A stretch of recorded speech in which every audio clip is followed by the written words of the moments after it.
कक्षा में जो है हमने श्लोक संख्या 2 कुर्वन्नेह कर्माणि अर्थात जो हमें जीवन जीने का आदर्श तरीका, जीवन जीने की जो कला है उसको सिखलाता है, तो उसके बारे में हमने चर्चा शुरू किया था और थोड़ा ही हम कर पाए। तो उसका जो है कुछ भक्तों ने सवाल भी किया था, नैष्कर्म्य क्या होता है, तो उससे हम आगे चर्चा बढ़ाएंगे। तो चर्चा शुरू करने से पहले हम भगवान को, सारे गुरु शिष्य परंपरा, शिल प्रभुपाद जी और वर्तमान आचार्य को प्रार्थना अर्पण करेंगे और फिर हमारा चर्चा करेंगे।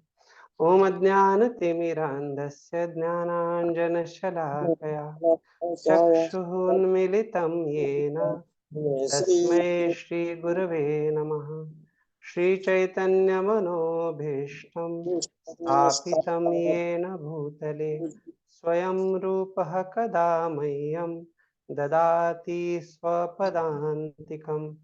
वन्देऽहं श्रीगुरुः श्रीयुतापदकमलं श्रीगुरून् वैष्णवांश्च श्रीरूपं साग्रजातं सहगण रघुनाथान्वितं तं सजीवं साद्वैतं सावधूतं परिजनसहितं कृष्णचैतन्यदेवं श्रीराधा कृष्णपादान् सहगण ललिता श्रीविशाखान्वितांश्च नमो विष्णुपादाय कृष्णप्रेष्ठाय भूतले श्रीमते भक्तिवेदान्तस्वामिनिति नामिने। नमस्ते सारस्वते देवे गौरवाणी प्रचारिणे निर्विशेष शून्यवादी पाश्चात्य देशतारिणे। नमो महावदन्याय कृष्ण प्रेम प्रदायते कृष्णाय कृष्ण चैतन्य नामने गौरत्विषे नमः। हे कृष्ण करुणा सिंधो दीनबंधो जगत्पते गोपेश गोपिकाकांत राधा कांत नमोस्तुते। तप्त कांचन गौरांगे राधे वृंदावनेश्वरी वृषभानुसुते देवी प्रणमामि हरिप्रिये। वाञ्छाकल्पतरुभ्यश्च कृपा सिन्धुभ्य एव च पतितानां पावनेभ्यो वैष्णवेभ्यो नमो नमः। करोति वाचालं पङ्गुं लङ्घायते गिरिं यत्कृपातमहं वन्दे श्रीगुरुं दीनतारिणं। जय श्री कृष्ण चैतन्य प्रभु नित्यानंद श्री अद्वैत गदाधर श्रीवासादि गौर भक्तवृंद। हरे कृष्ण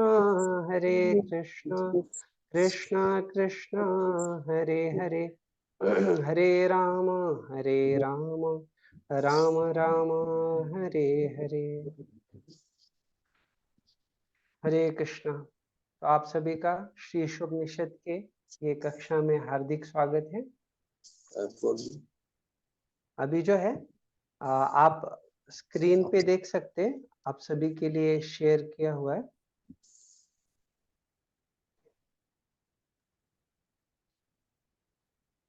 तो नैष्कर्म्य के बारे में पिछली कक्षा में हमने आपको बताया था कि किस प्रकार से नैष्कर्म्य अर्थात जो कार्य बिना किसी फल की आशा अपेक्षा का किया जाता है। तो अभी हम उसका ये जो तीसरे अध्याय का 9वें श्लोक से 16वें श्लोक तक का जो गहराई है वो उसके बारे में चर्चा करेंगे। अभी आप सामने श्लोक भी देख सकते हैं। यज्ञार्थात् कर्मणोऽन्यत्र लोकोऽयं कर्म बंधनः तदर्थं कर्म कौन्तेय मुक्त संगः समाचरः। तो निश्चित रूप से यहाँ पे भगवान ये संदेश दे रहे किस प्रकार से यज्ञार्थात कर्मणोन्यत्र लोकोयम कर्म बंधना। हमें जो भी कार्य करना है वो निश्चित रूप से विष्णु प्रीत्यर्थ भगवान के लिए, यज्ञ के लिए किया जाना चाहिए। जो भी यज्ञ किए जाते हैं वो यज्ञपति अर्थात भगवान विष्णु जो है उनके लिए यज्ञ किए जाते हैं। और यज्ञार्थात कर्मणोन्यत्र, अगर वो भगवान के लिए, भगवान की प्रसन्नता के लिए नहीं किया जाएगा तो लोकोयम कर्म बंधन, तो निश्चित रूप से वो कर्म बंधन का या वो जो भी कार्य है उसके कारण व्यक्ति का बंधन बढ़ता है। तो जो मुक्ति है या बंधन है वो व्यक्ति के विशेष रूप से कौन सा कार्य कर रहा है, उसे वो किस चेतना में वो कार्य कर रहा है उस पे निर्भर करता है। तो अर्थात यहाँ पे जब नैष्कर्म्य कहा गया है तो कार्य को छोड़ने के लिए नहीं कहा जा रहा है, लेकिन जो कार्य फल, कर्म फल के प्रति जो आसक्ति है उस आसक्ति का त्याग करने के लिए बताया जा रहा है। और जब ये कहा जाता है कि आसक्ति छोड़ना है या उस प्रकार से वैराग्य होना चाहिए, तो उसके लिए विशेष रूप से अच्छा प्रशिक्षण, ज्ञान और शुद्धता का भी जरूरत है। अगर कोई इस प्रकार से किसी कार्य को, अपने कर्तव्य को, कर्मों को छोड़ने का विचार करता है और उसको इस प्रकार से सही प्रशिक्षण, सही ज्ञान और उस शुद्धता का सही स्तर प्राप्त नहीं हुआ है, तो निश्चित रूप से ऐसा असमय पे या बिना मार्गदर्शन के किया हुआ त्याग उसे व्यक्ति के आध्यात्मिक प्रगति में बाधा आ जाता है। तो इसलिए अगर उसकी कुछ इच्छाएं ऐसी है कि जो पूर्ण नहीं हुए या वो अधूरी है, तो उसके कारण वापिस वो व्यक्ति समय के पहले एक वैराग्य धारण करने के कारण वो पापमय कृत्य में लग जाता है। तो भगवान इसलिए कहते हैं कि व्यक्ति जो है हमेशा, हर आत्मा वो सक्रिय है और गुणों के आधार पे ये संसार में भी ये देखा जाता है कि हर व्यक्ति किसी ना किसी प्रकार का कार्य में लगा हुआ है। तो कोई कार्य करने से छूट नहीं सकता, नहीं कश्चिक्षणमपि जातु कर्मन्। तो वो कह रहे कि एक क्षण भी ऐसा नहीं होगा कि कोई कार्य करने से वंचित हो सकता है। तो इसलिए निष्क्रियता महावीर ठाकुर को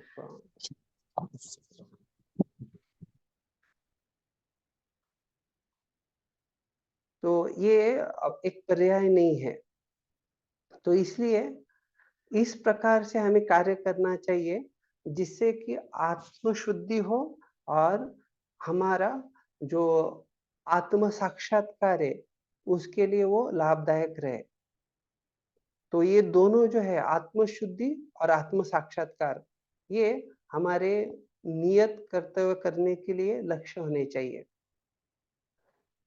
अभी श्याम कांति देवी माता जी हाथ ऊपर किया है। हरे कृष्णा।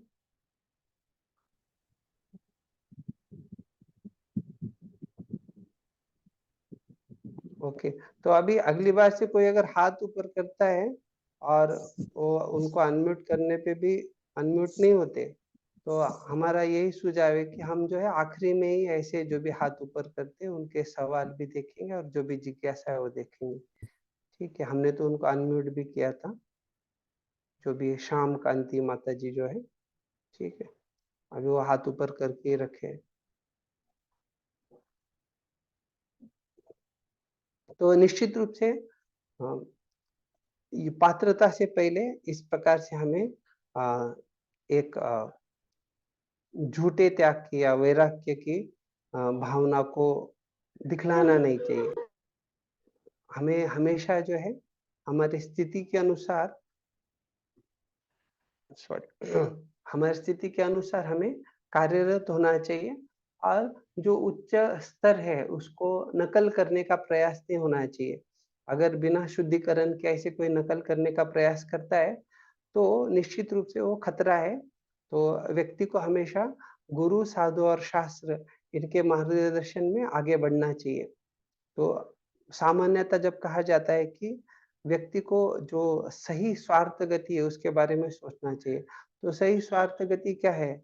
न ते विदु स्वार्थ गतिम हि विष्णु दुराशया। तो जो कहा गया है कि सही स्वार्थ गति है कि हमें जो है भगवान विष्णु जो है ये हमारे जीवन के लक्ष्य है और निश्चित रूप से हमें भगवत धाम का प्राप्ति करना है, भगवान के धाम में जाना है, वो हमारा सोच होना चाहिए।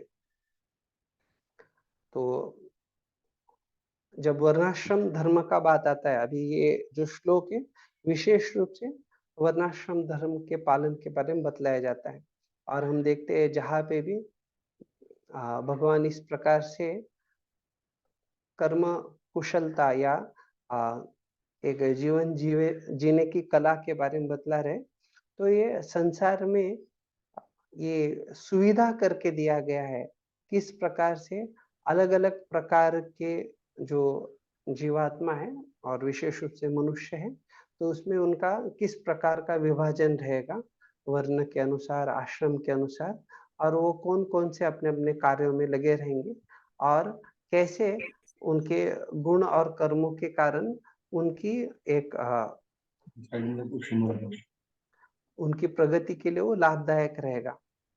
हरे कृष्णा प्रभु जी। हरे कृष्णा। दंडवत प्रणाम क्षमा कांति। प्रभु जी, हम लोग कौन सा श्लोक आज करने वाले हैं ईशोपनिषद का?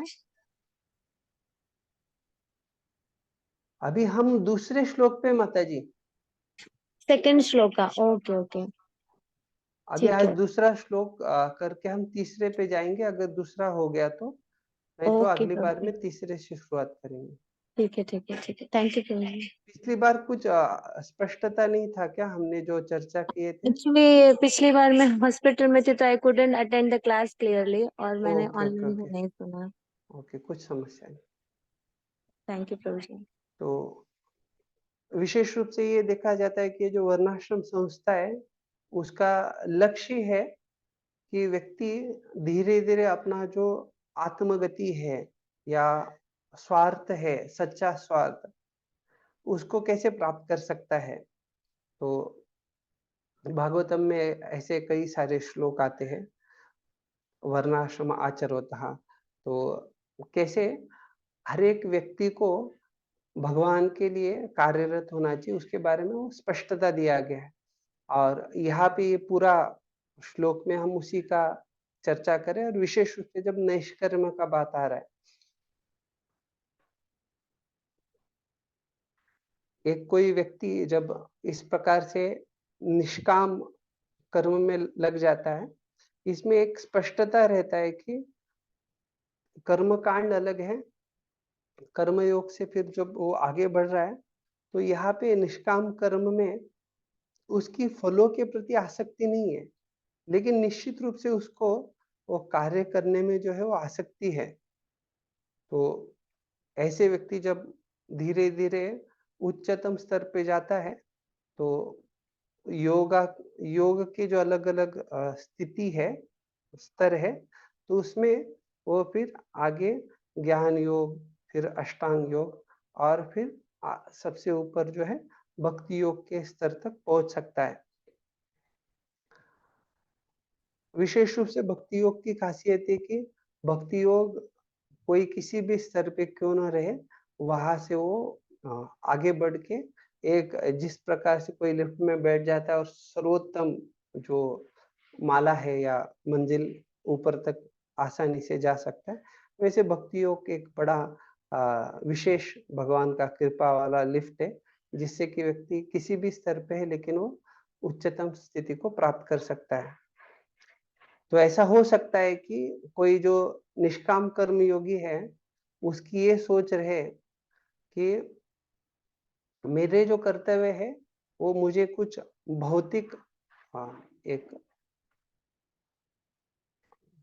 पुरस्कार या कुछ भेंट प्राप्त हो, इस ढंग से मैं वो करने चाहिए।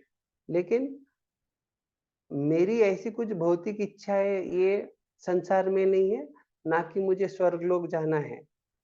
और मुझे ये सारी चीजों का ज्ञान है अच्छे ढंग से कि मैं शरीर नहीं हूं। तो ऐसी स्थिति में मैं क्यों किसी प्रकार के कर्म में लिप्त हो जाऊं। तो इसलिए भगवान कृष्ण जो है उसके बारे में स्पष्टता देते हैं कि क्यों व्यक्ति को कार्य करना चाहिए। गीता में संस्थिता जनकादय, भगवान कृष्ण जनक महाराज का भी बड़ा सुंदर उदाहरण देते हैं कि जनक महाराज जो है एक मुक्त पुरुष है, लेकिन उसके बाद भी जो है वो अपने कार्य में लगे हुए हैं।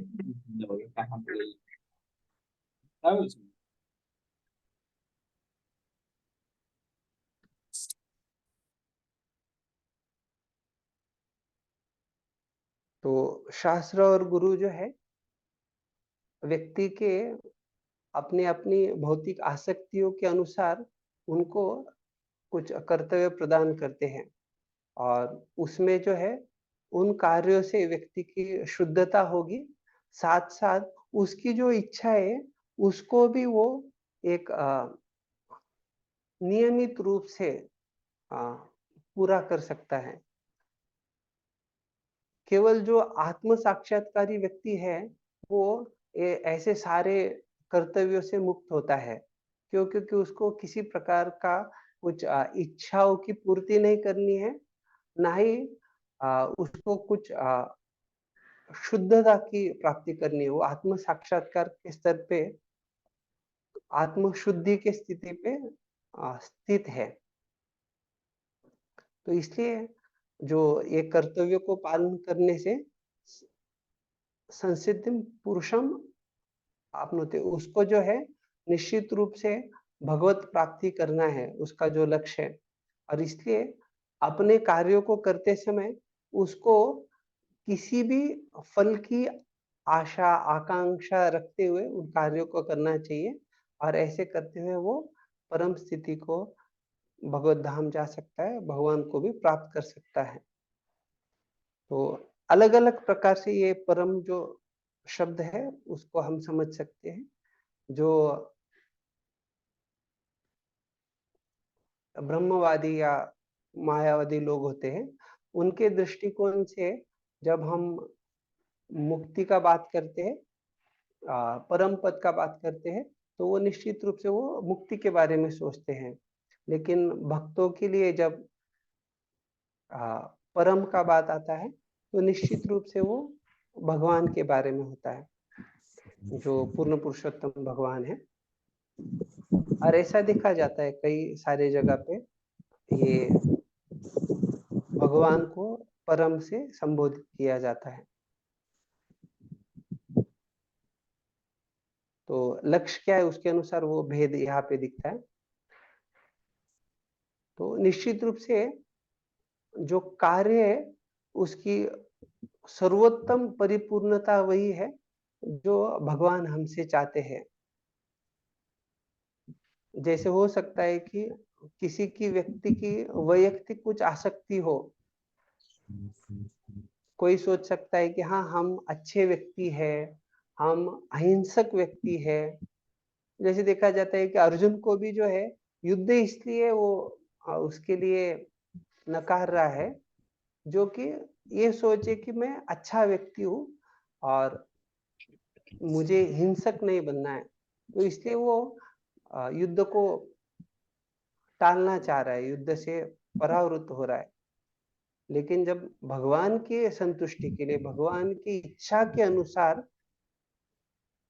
To act in interest with the Lord, और भगवान के जो भी सोच है उसके अनुसार हम जब कार्य करते हैं तो निश्चित रूप से वो हमारा वैयक्तिक आसक्ति को छोड़ के हम भगवान के लिए उसमें वो एक भक्तिमय जीवन हो जाता है। तो ये दोनों, एक वैदिक कुछ प्रथाएं हो सकती है और दूसरा कृष्ण भावना भावित होना, तो उसमें हम कृष्ण भावना भावित होने को ज्यादा महत्व देते हैं। प्रभुपाद जी ने जो है ये जो नैष्कर्म है इसके बारे में अपने अलग अलग तात्पर्यों में अलग अलग जगह बहुत सारा गहराई प्रस्तुत किया है। और जो 18वें अध्याय का 56वां श्लोक आता है उसमें प्रभुपाद जी कहते हैं कि जो ज्ञानी है बहुनाम जन मना मनते ज्ञानवान माम प्रपद्यते, तो अलग अलग प्रकार का तपस्या करके बहुत सारी यातनाओं से जाके उसने जो अपने इंद्रियों को इंद्रिय वस्तु इंद्रिय विषयों के प्रति जाने से उनको रोक लिया है, उनको संयमित कर लिया है, तो ऐसा व्यक्ति जो है ये नैष्कर्म्य की स्थिति को प्राप्त करता है। और भक्त जो है, भक्त को ये सारा अलग अलग प्रकार का कार्य और अलग अलग प्रकार का ये जो इंद्रिय निग्रह, ये सारा चीजें केवल भगवान का आश्रय लेने मात्र से प्राप्त हो जाता है। तो प्रभुपाद जी जो है गोपाल तपनी उपनिषद जो है उसमें से एक 1.15 जो है उसमें से उद्धृत करते कहते हैं, भक्तेरस्य भजनम तद इहाम मुत्रोपदी नैरस्येना उसमिन मनः कल्पनम एतद एव नैष्कर्म्यम। तो नैष्कर्म्य क्या है वो बताते हैं कि भक्ति जो है ये भगवान के प्रति जो हम प्रेममय सेवा अर्पण कर रहे, लेकिन उसमें किसी भी प्रकार के भौतिक लाभ की हमें आकांक्षा नहीं है, ये जीवन में हो या अस्मिन यहाँ पे या अगले जीवन में, उसकी किसी भी प्रकार से हमें आकांक्षा नहीं है। और इसलिए वो अपने मन को जो है पूर्णतः भगवान में तल्लीन कर सकता है, और यही जो है नैष्कर्म्य का लक्ष्य है। तो प्रभुपाद जी ने निष्कर्म क्या है वो भी समझाया, उसका लक्ष्य क्या है वो भी स्पष्टता दिया हुआ। तो ज्ञानी लोगों का ये सोच होता है कि जो कोई निष्कर्म कर रहा है वो सारे अपने कार्यों से अलग हो जाएगा, वो किसी प्रकार के कार्य करने की जरूरत नहीं है, केवल जो है उसको ब्रह्मन के ऊपर ध्यान लगाना है और ब्रह्मन के बारे में सोचना है। लेकिन जब तक व्यक्ति को पर ब्रह्मन अर्थात कृष्ण का साक्षात्कार नहीं है तब तक ऐसा करना उस व्यक्ति के लिए संभव नहीं है। जब तक व्यक्ति कृष्ण भावनामृत जो है वो उसमें कृष्ण भावना भावित नहीं है, किसी भी प्रकार का वो कार्य क्यों न हो, वो परोपकारवादी कार्य हो, वो कोई राजकारण समाजवादी कार्य हो, कोई भी कार्य है, वो सारे कार्य जो है व्यक्ति को बंधन में डालते हैं। तो इसलिए भक्तिमय सेवा यही एक जो है सच्चा नैष्कर्म है।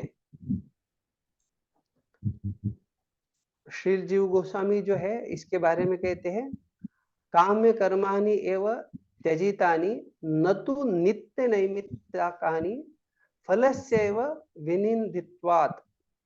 तो व्यक्ति जो है, व्यक्ति को स्वार्थ की जो गतिविधियां है जो खुद के इंद्रिय तृप्ति के लिए की जाती है उनको त्याग करना चाहिए, क्योंकि इस प्रकार के जो विचारहीन कार्य है वो व्यक्ति को आगे बंधन में डालते हैं। इसलिए अपने जो नियमित कार्य है उन सारे कर्तव्य को भगवान की प्रसन्नता के लिए करना चाहिए, और उससे जो है ये सारी गतिविधियां एक प्रकार से वो दिव्य भक्तिमय सेवा का रूप धारण करती है। तो इसलिए फिर शास्त्रों में बहुत सारा बाकी स्पष्टता आता है कि किस प्रकार से ये गतिविधियों को करना है, गुरु के शरण में जाना है, तस्मात् गुरुम प्रपद्येत जिज्ञासु श्रेय उत्तम वगैरह। तो वो ये सारी चीजें जो है हमें स्पष्टता देती है कि हमें निष्कर्म कैसे करना है। अभी जो है ये जो आपने श्लोक देखा इसके आगे बाकी भी अन्य जो श्लोक है वो स्पष्टता देते हैं कैसे भगवान बता रहे हैं देवी देवताओं के सहयोग से व्यक्ति को जो है वो जो भी चीजें चाहिए तो एक दूसरे के सहयोग से वो खुशी से रह सकते हैं वगैरह। तो अर्थात ये जो सारा स्पष्टता है ये इसलिए दिया गया है कि जो भी व्यक्ति कर्म कांड या अलग अलग मार्ग से आगे बढ़ रहा है सबके लिए क्या मार्ग है वो स्पष्ट दिया है। लेकिन जो कोई समझदार है और जो ये जानता है कि सबके नियंत्रक स्वामी जो है भगवान है, तो वो इधर उधर किसी के सेवा में कार्य में लगने के अलावा वो प्रत्यक्ष परम पुरुष के सेवा में वो लग जाता है। तीव्रेण भक्ति योगेन यजेत पुरुषम परम। तो अभी जो है हम आगे का पढ़ेंगे। कोई पढ़ना चाहेंगे यहाँ से? ये महावीर ठाकुर प्रभु को विनती है, आपका जो है ना हमेशा म्यूट पे रखना चाहिए, बाकी अन्य भक्तों को सुनने में दिक्कत होता है। प्रभु जी हरे कृष्ण प्रणाम। हरे हरे कृष्ण कृष्ण प्रभु। प्रभु जी ये कहाँ से पढ़ा रहे हैं? ये पहले तो ये परिषद नित्य चल रहा था। नंदिनी माता जी जो है वो पढ़ सकते हैं, उन्होंने हाथ ऊपर किया है। हरे कृष्णा।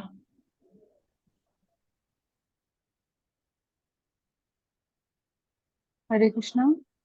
हाँ, आपने पढ़ने के लिए हाथ ऊपर किया है? हाँ प्रभु जी, हाँ कहाँ से वास्तव में किसी कहाँ हाँ, से वास्तव पढ़ना में है? सही, वहां से ही पढ़ना है। जी जी। वास्तव में किसी को भी भगवान की भक्ति से अधिक कुछ नहीं करना होता, परंतु जीवन में निम्न स्तर पर मनुष्य भक्ति के कार्यकलाप तुरंत नहीं अपना सकता, न ही वह सकाम कर्म को पूरी तरह रोक सकता है। बद्ध जीव इंद्र तृप्ति के लिए, अपने स्वार्थ के लिए, चाहे वह तात्कालिक हो या व्यापक, कर्म करने का आदी होता है।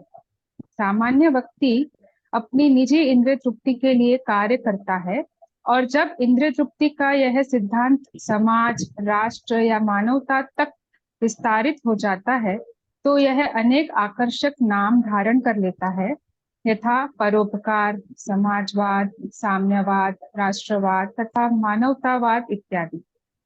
ये वाद निश्चय ही कर्म बंधन के अत्यंत आकर्षक रूप हैं, लेकिन ईशोपनिषद की वैदिक शिक्षा यह है कि यदि कोई सचमुच इनमें से किसी वाद के लिए जीना चाहता है, तो उसे चाहिए कि वह उन्हें ईश केंद्रित कर दे। गृहस्थ बनने या परोपकारी, समाजवादी, साम्यवादी, राष्ट्रवादी या मानवतावादी बनने में कोई हानि नहीं है, बशर्ते कि वह अपने कार्यों को ईशावास्य या भगवत केंद्रित भावना से संपन्न करे। धन्यवाद। हरे तो कृष्ण। यहाँ पे आप लोग स्पष्टता से देख सकते हैं प्रभुपाद जी कितना अच्छे से समझा रहे हैं कि भगवत भक्ति के अलावा और कुछ करने का जरूरत नहीं है, परंतु जीवन के निम्न स्तर पर मनुष्य भक्ति के अलावा कार्यकलाप तुरंत नहीं, भक्ति के कार्यकलाप तुरंत नहीं अपना सकता। अर्थात सुविधा सबके लिए है, सब कोई उस आदर्श स्थिति में जो आध्यात्मिक आनंद की अनुभूति करते हुए जी सकते हैं, लेकिन क्योंकि हमारी जो कुछ भौतिक इच्छा है, इंद्रिय तृप्ति की इच्छा है, उसके कारण से जो है हम भक्ति के कार्यकलापों को तुरंत नहीं अपना सकते, और इस कारण से हम जो है भगवान के अलावा भी कुछ अन्य चीजें करना चाहते हैं। तो यहाँ पे जब बता रहे कि ना नहीं वह सकाम कर्म को पूरी तरह रोक सकता है, तो ये अर्थात क्या बता रहे हैं कि सब सकाम कर्म को रोकना, तो अर्थात सामान्यतः लोगों को जो है दो जो चीजें हैं, एक मानसिक तर्क वितर्क और साथ साथ दूसरा फल की आकांक्षा से जीना, ये दो चीजों को छोड़ना बहुत कठिन है। और उसी के कारण जो है बद्ध जीव किसी न किसी प्रकार से इंद्रिय तृप्ति में फंसता है और बंधन उसका, ये भौतिक बंधन जारी रहता है। अभी बद्ध जीव इंद्रिय तृप्ति के लिए, अपने स्वार्थ के लिए, चाहे वो तात्कालिक हो या व्यापक कर्म, व्यापक दोनों, तात्कालिक या व्यापक कर्म करने का आदी होता है।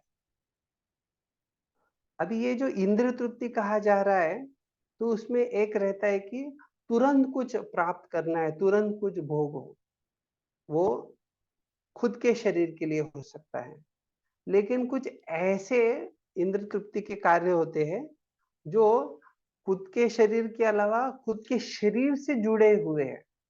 तो इसमें दो चीजें आती है, एक तो अहंतावाद और दूसरा ममतावाद। अर्थात अहमता मतलब जो मेरी सोच है कि मैं शरीर हूं और इसके कारण से मेरे शरीर से संबंधित जो भोग है, इंद्र तृप्ति है। लेकिन ममतावाद अर्थात मेरे शरीर से जुड़े हुए, मेरे अर्थात मेरे जो है,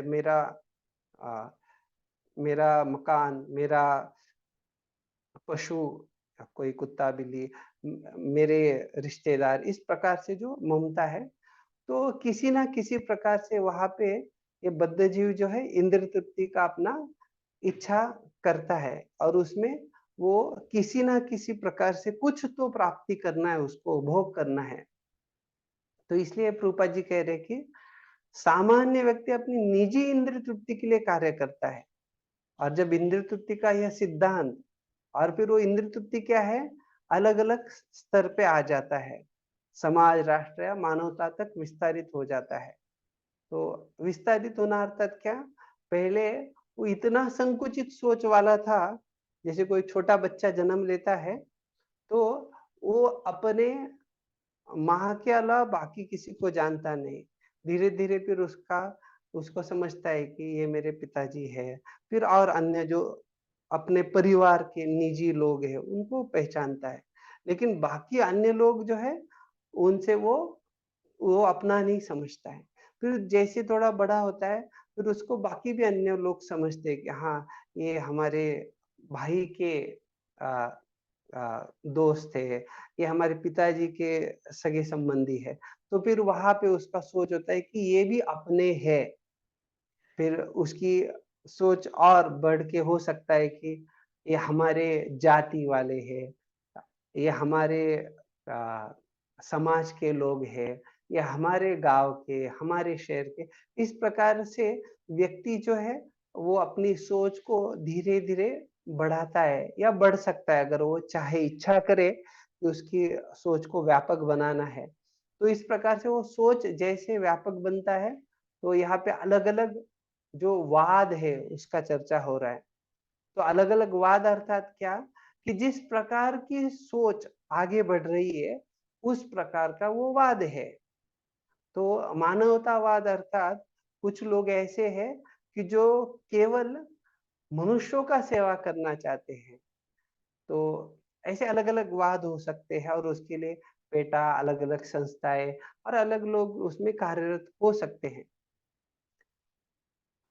तो प्रभुपाद जी कह रहे कि जिस व्यक्ति को जो वाद है उसमें रुचि आ गया है, अभी कोई अगर राष्ट्रवाद के बारे में कुछ फिल्में देखता है, कुछ उसके बारे में मूवीज देखा जाता है, तो उससे उसको प्रेरणा प्राप्त हो जाती है, ए मेरे वतन, और उसका तुरंत वो शुरू हो जाता है कि अरे मेरे मेरे मेरे। तो वो मेरे कहाँ से आ गया, अभी बोलेगा मेरे है, फिर जब शत्रु से युद्ध कर रहा है या उस चेतना में है तो उसका जन्म हो जाएगा पाकिस्तान में, फिर उनको बोलेगा मेरे, हर पहले जिनको मेरे बोल रहा था उनको गोली मारेगा या आतंकवादी बन के उनको मार डालेगा। अर्थात ये संसार में ये जो सारे वाद है, ये सारे वाद का जो आधार है वो आधार ही गलत है। अगर वो आधार, उसकी बुनियाद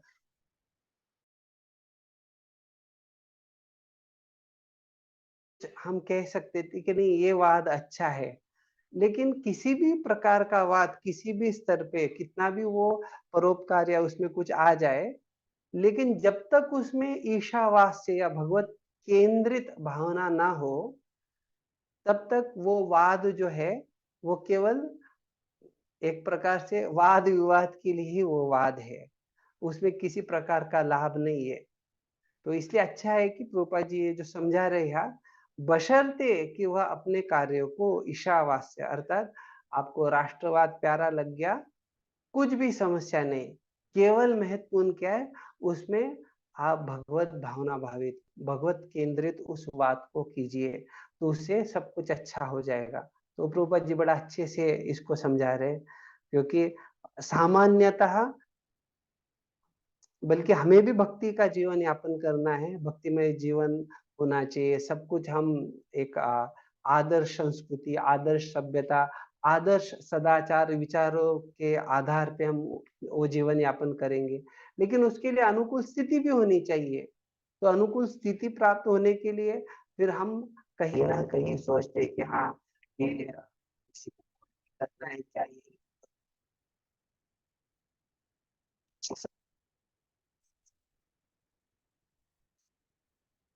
तो उसके अनुसार कोई उसमें सोचेगा कि हाँ, हमें इस प्रकार से आगे बढ़ना होगा, जो कि हमारी जो सनातन धर्म की धारणा है उसको हम आगे बढ़ा सके। तो उस आधार पे आजू बाजू में चीजें होने के लिए कोई सोच सकता है, लेकिन वो कितना भी आजू बाजू में सारा सुविधा कर दिया जाए, ये भौतिक संसार इस ढंग से बनाया गया है कि आपको जितना समय मिला है उसमें आपको एक पूरा तीव्रता से, तीव्रेन भक्ति योगेन, तीव्रता से भक्ति योग का पालन करना है। आप बाकी सारा अगर एडजस्टमेंट, समझौता, सुविधा करते बैठेंगे तो उसमें जो हृदय में हमें भगवान के प्रति प्रेम होना चाहिए, श्रम एव ही केवलम न उत्पादयत यदि रतिम। अगर कोई व्यक्ति वो उसको जो मौका प्राप्त हुआ है और भगवान के प्रति उसकी रति नहीं हो रही है, तो उसका सारा बस श्रम ही हो गया। तो वो किस वाद में श्रम हो गया? समाजवाद के लिए श्रम किया, साम्यवाद के लिए श्रम किया, राष्ट्रवाद के लिए, मानवतावाद के लिए कहाँ श्रम किया? इतना सारा श्रम कर लिया, लेकिन अंततोगत्वा परिणाम तो क्या है? आखिरी में कुछ उससे प्राप्त नहीं हुआ। लेकिन अगर वही ईशावास्य भावना से व्यक्ति कार्य करेगा, वो राष्ट्रवाद, कुछ भी, कोई भी वाद रहने दीजिए, निश्चित रूप से उसको स्पष्टता आ जाएगा कि ये संकुचित सोच क्या है और ये ईशावास्य का जो व्यापक सोच है, जिसमें केवल मानवतावाद नहीं है, उसमें सारे जीवात्माएं हैं। और केवल ऐसा नहीं कि जीवित चीजों के लिए, लेकिन चर अचर सब कुछ जो भी भगवान का सृष्टि है, सब जो है वो उसमें आ जाता है। तो व्यक्ति को अलग से दूसरा कुछ वाद बनाने का जरूरत पड़ता नहीं है, और उसको स्पष्टता आ जाता है कि जीवन में आगे कैसे बढ़ना है। तो अभी जो है हम अगला पैराग्राफ देखेंगे।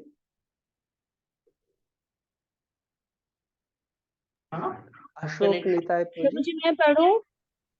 नहीं, अशोक निताय पूजी हाथ ऊपर किए, वो पढ़ सकते हैं। जी प्रभु, मैं पढ़ता हूँ। भगवत गीता के दूसरे अध्याय के 40वें श्लोक में भगवान कृष्ण कहते हैं कि भगवत केंद्रित कार्य इतने महत्वपूर्ण हैं कि उनमें से कुछ एक भी मनुष्य को बड़े से बड़े भय से बचा सकते हैं। जीवन का सबसे बड़ा भय यही है कि वह 84 लाख योनियों में जन्म मृत्यु के विकास चक्र के गर्त में पुनः न गिर जाए। यदि किसी भी तरह मनुष्य अपने इस मनुष्य जन्म द्वारा प्रदत्त आध्यात्मिक अवसर को खो देता है और पुनः विकास चक्र में गिर जाता है, तो इसे उसका महान दुर्भाग्य समझना चाहिए। मूर्ख मनुष्य अपनी दोषपूर्ण इंद्रियों से यह नहीं देख पाता कि ऐसा हो रहा है। फलस्वरूप ईशोपनिषद हमें सलाह देती है कि हम अपनी शक्ति ईशावास्य रूपी भावना में लगाएं। इस भावना में लगकर हम अनेक वर्षों तक जीवित रहने की आकांक्षा कर सकते हैं, अन्यथा दीर्घकालीन जीवन का अपने आप में कोई महत्व नहीं है। एक वृक्ष कई 100 वर्षों तक जीवित रहता है, लेकिन वृक्ष की तरह दीर्घकाल तक जीवित रहकर धौंकने की तरह सांस लेते रहने या कुत्तों और सुअरों की तरह संतान उत्पन्न करने या ऊंट की तरह खाते रहने में कोई लाभ नहीं। विनीत भगवत केंद्रित जीवन ईश्वर रहित परोपकार या समाजवाद से युक्त विराट पाखंड से कहीं अच्छा है। धन्यवाद प्रभु जी। तो ये जो श्लोक है प्रभुपाद जी बता रहे, नेहा विक्रम नाशोस्ति प्रत्यवायो न विद्यते स्वल्पमप्यस्य धर्मस्य त्रायते महतो भयात्। अर्थात न यह अभिक्रम नाश अस्ति। जो इस मार्ग पे, भक्तिमय मार्ग में जीवन यापन कर रहा है, आगे बढ़ रहा है, उसके लिए जो भी स्वल्पम अप्यस्य, उसने जो भी थोड़ा कुछ इस मार्ग पे किया है, उसे वो त्रायते महतो भयात, उसका जो है बड़े से बड़े खतरे से उसका उद्धार हो जाएगा, वो बाहर आ जाएगा कभी। और इस मार्ग की खासियत है कि जो भी किया है अभिक्रम, जो उसका प्रगति हुआ है, वो उसका नाश नहीं होने वाला है। तो बड़ा महत्वपूर्ण है कि 20% किया है तो अगले जीवन में 21% से शुरू होगा। ऐसा नहीं कि पीएचडी किया है अगले जन्म में वापस नर्सरी से शुरू होगा या फर्स्ट स्टैंडर्ड सेकंड स्टैंडर्ड, ऐसा नहीं। तो जहां तक ये पालन किया है वहां से वो आगे बढ़ेगा, तो उसमें रुकावट नहीं है। तो सामान्यतः ये देखने को मिलता है कि बहुत सारे जो कलयुग के लोग हैं, वो ना वो कुछ फलाकांक्षा रख के शास्त्रों के अनुसार कार्य करना चाह रहे हैं, ना उनको ऐसे कुछ नैष्कर्म अकर्म ऐसे कुछ इसमें रुचि है। ज्यादातर लोग देखे गए वो विकर्मी है, अर्थात उनको सारे जो शास्त्रों के नियमों को उल्लंघन करना है और उनको लांघ के अपनी कुछ मनमौजी करने का उनका ऐसा सोच है। सामान्यतः ये पाश्चात्य देश में देखने को मिलता है कि बहुत बड़ा रईस व्यक्ति है, वो अपने साथ सुबह में प्रातःकालीन भ्रमण करने जाएगा और वो कुत्ते को साथ में लेके जाएगा। निश्चित रूप से ऐसा भी कहा जाता है उधर की अगर कुत्ते को टट्टी करना है तो उनका नियम ही कैसे किधर भी नहीं कर सकते, तो अपने साथ एक जो टोपी है कैप लेके जाएगा। जैसे कुत्ते को टट्टी करते हैं तो वो पकड़ के उसका टट्टी साथ में लेके जाएगा। सारा वो गंदा है, लेकिन वो भगवान का सेवा नहीं करना चाह रहा है। तो प्रभुपाद जी कहते हैं कि उसको जीओडी गॉड नहीं चाहिए, तो इसलिए उल्टा जो है डीओजी डॉग, तो उसको कुत्ता का सेवा करना पड़ रहा है। और ये जो सारी चीजें हैं, अभी वो कुत्ते में आसक्ति रख के कुत्ते का सेवा कर रहा है, उसके कारण धीरे धीरे उसकी कुत्ते जैसी एक चेतना हो बन जाती है। और फिर अगला जन्म, क्योंकि वहां पे आसक्ति यम यम वापि स्मरण भाव, वह आसक्ति होने के कारण फिर उसी प्रकार का उसको जन्म प्राप्त होता है। तो इसलिए जो हम कहते कि साधारण लोग, तो आजकल वो साधारण लोग भी मिलना कठिन है, क्योंकि साधारण लोग कम से कम कुछ अच्छे मार्ग पे तो वो बहुत अच्छा नैष्कर्म अकर्म में नहीं लगे होंगे, कम से कम सकाम कर्म शास्त्रों के अनुसार तो जिएंगे। लेकिन यहाँ देखा जाता है कि बहुत सारे लोग जो है वो विकर्मी हैं। कर्मकांड के अनुसार जो है भगवान को एक इंद्रिय तृप्ति का, या जो इंद्रिय तृप्ति देने वाले ऐसा देखा जाता है। लेकिन जब वेदों का अच्छे ढंग से देखा जाए, जो अंतिम निष्कर्ष है यही है कि व्यक्ति जो है अकर्म की स्थिति को प्राप्त कर ले। श्रील प्रभुपाद जी ये 3 प्रकार से शास्त्रों को हमें समझाते हैं। वो शब्द प्रमाण के आधार पे बतलाते हैं, और फिर हमारा जो दैनंदिन जीवन है उसके बारे में बतलाते हैं, और उसका जो तर्क वितर्क के आधार पे समझ है उसको भी हमें समझाते हैं। अर्थात केवल ऐसा नहीं कि कुछ सिद्धांत बताए, लेकिन उसका उपमा हो, कुछ उदाहरण हो, वो समझाए नहीं है। और साथ साथ उसका एक तार्किक कैसे हम उसको समझ सकते हैं, वो भी प्रभुपाद जी स्पष्टता देते हैं।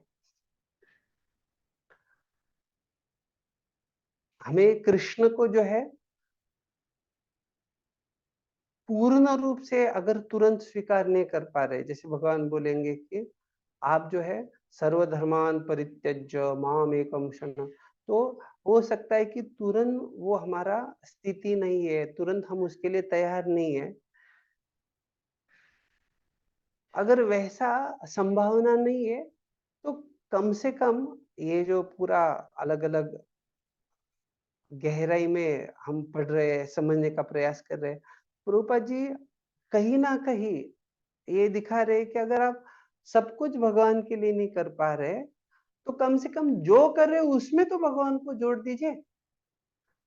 अर्थात आपका जो भी सोच क्यों ना हो, वो सारे सोच में भगवान को जोड़ दीजिए।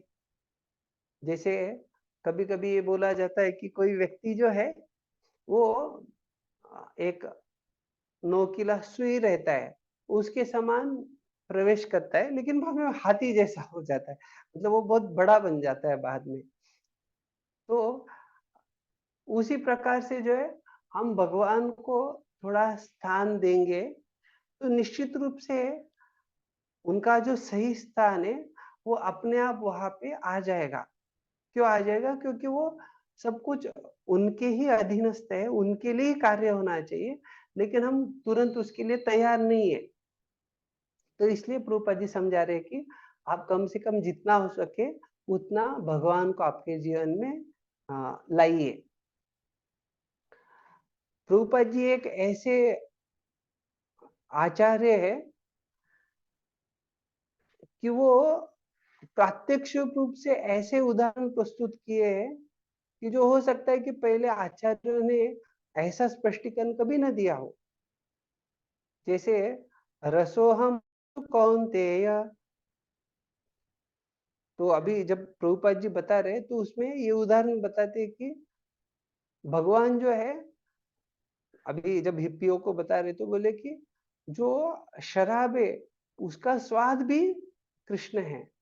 अर्थात शराब भी पी रहे वो लोग, तो उनको किस प्रकार से वहां पे कृष्ण को देखना चाहिए वो सिखाया जा रहा है। अर्थात ये नहीं बताया जा रहा है कि आप शराब पीना जारी रखिए, क्योंकि अभी वो उस प्रकार से उस प्रकार के संस्कृति में हिप्पी, उनका जो हिप्पी संस्कृति है उसमें ये सारा चीज इतना रैम्पेंट, इतना इसमें चल रहा था कि वो खुद से होके ऐसे गलत कार्य को छोड़ नहीं पाएंगे। और वो छोड़ने के लिए जिस प्रकार का शुद्धता, जिस प्रकार का निर्धार, दृढ़ता चाहिए, तो वो धीरे धीरे वो अगर आचार्यों की बातों को मानेंगे और इस प्रकार से उनका हरिनाम के प्रति, भगवान के प्रति श्रद्धा बढ़ेगा, तो अपने आप वो गंदगी जो है उनके जीवन से निकल जाएगा। और प्रभुपाद जी ने इतना विशेष ढंग से ये समझाया कि हमें देखने को मिलता है कि आगे जाके ये सारी हिप्पी जो है हैप्पी बन गई, या उनके जीवन में वो परिवर्तन आ गया। भगवत गीता में जो 12वां अध्याय है भक्ति योग के बारे में, तो उसमें भी भगवान वही बता रहे हैं कि आपको जो है आपके मन को मुझ में दृढ़ता से लगाना है। जो 12वें अध्याय का 8वां श्लोक है उसमें मन के बारे में बताते हैं। फिर 9वें अध्याय में जो है वो बोलते हैं कि आप साधना भक्ति करके कृष्ण को प्राप्ति करने की इच्छा लाइए, कि आपको भगवान को प्राप्त करना है, उसके लिए आप इच्छा लाइए। आगे वाले श्लोक में बता रहे हैं आप भगवान के लिए पूरा रूप से पूर्णता कार्य कर सकते हैं, या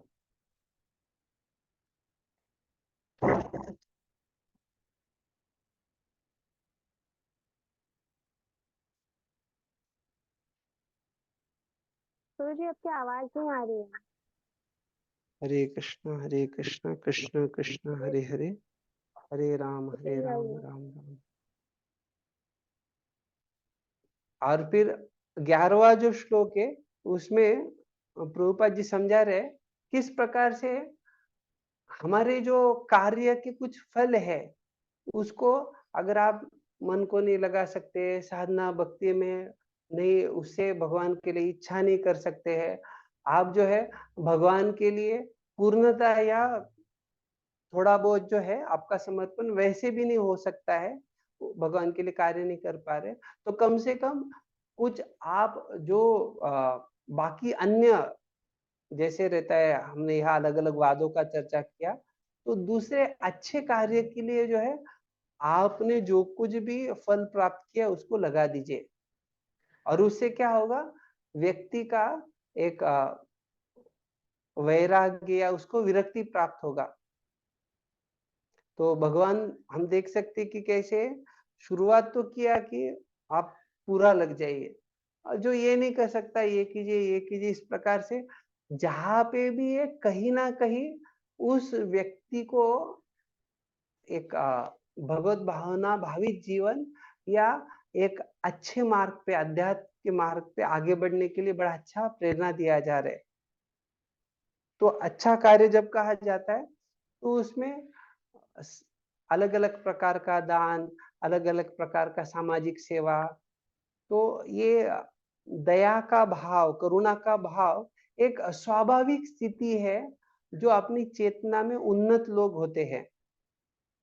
जैसे हम देखते हैं रांति देव महाराज जो है, उनका जो उदाहरण आता है तो बड़ा प्रसिद्ध है।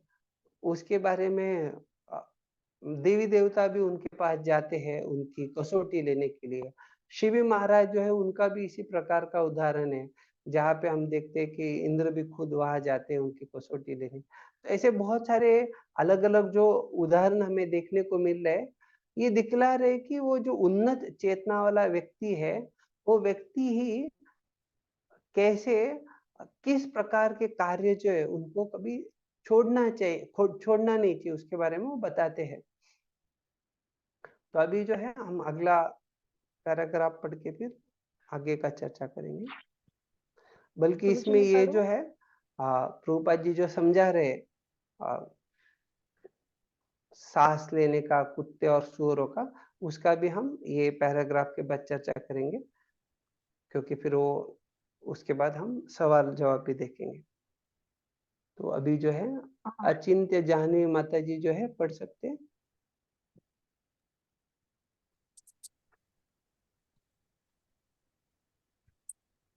जब इस उपनिषद की भावना से परोपकारी कार्य किए जाते हैं तो वे एक प्रकार के कर्मयोग बन जाते हैं। ऐसे कर्मों की संस्तुति भगवद गीता 8.5.9 में की गई है, क्योंकि उनसे उनके कर्ता को जन्म मृत्यु के विकास चक्र में गिरने के भय से सुरक्षा की गारंटी प्राप्त होती है। इस प्रकार के भगवत केंद्रित कार्यकलाप अधूरे रहने पर भी कर्ता के लिए शुभ होते हैं, क्योंकि इससे अगले जन्म में उसे मनुष्य योनि का मिलना सुनिश्चित हो जाता है। इस प्रकार मनुष्य को मुक्ति मार्ग पर अपनी स्थिति सुधारने का एक और अवसर प्राप्त हो जाता है। आगे भी पढ़ो। हाँ, आखिरी तक पढ़ लीजिए।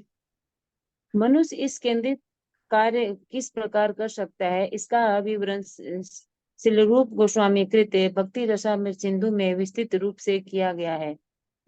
यह ग्रंथ अपने अंग्रेजी भाषा में नेक्टर ऑफ डिवोशन शीर्षक से प्रकाशित किया गया है।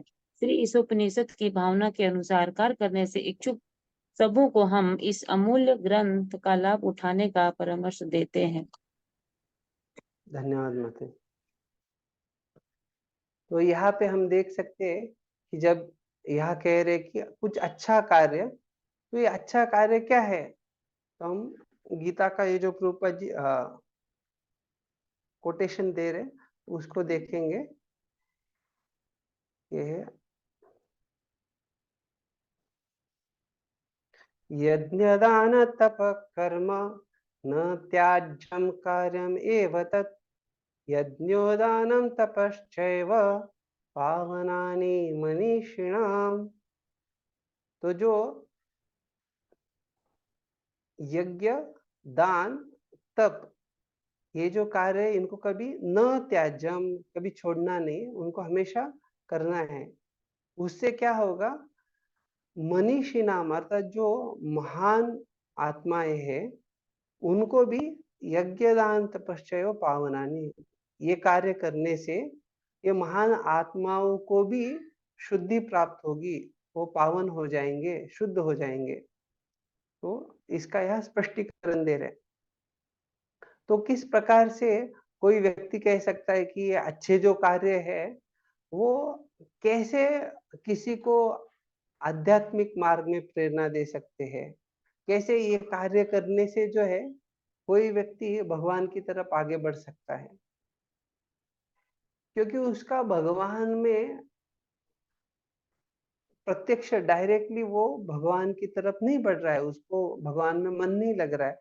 तो भगवान ने अलग अलग स्थिति बताया है कि उसको क्या करना चाहिए। तो इसलिए कम से कम वो इस प्रकार के कार्यों में लगेगा तो धीरे धीरे उसका स्पष्टता बढ़ेगा।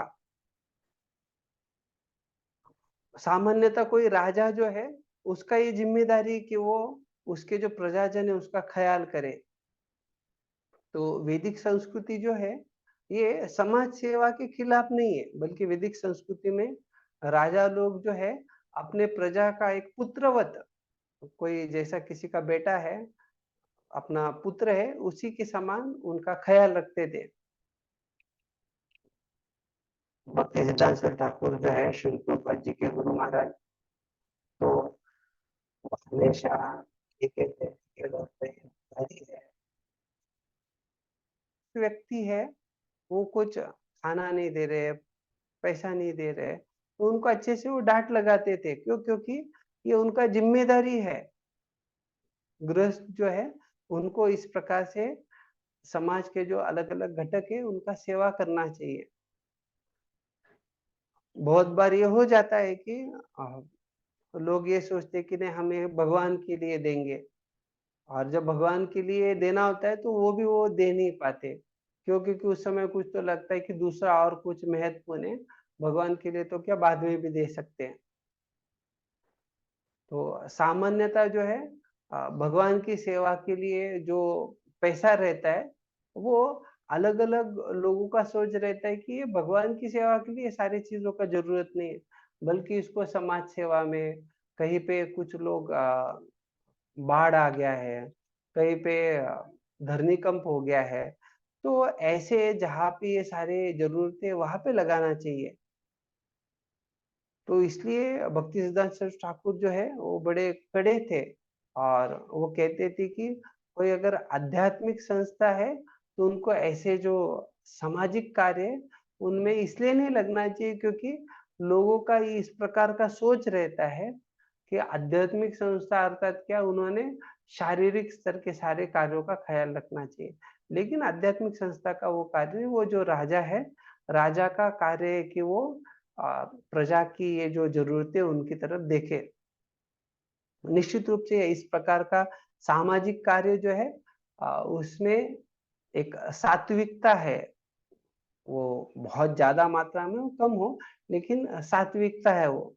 और जब कोई व्यक्ति अगर उसी प्रकार के कार्य को ये सोच के करे कि मैं भगवान को चुनौती देता हूँ, यहाँ भगवान ये सब नहीं कर पा रहे, ये भक्त लोग ऐसा जो सेवा है जो करना चाहिए वो नहीं कर पा रहे, मैं वो करके दिखाऊंगा, तो वो तो ऐसे जो भौतिकवादी लोग हैं उससे भी निचले स्तर का सोच है।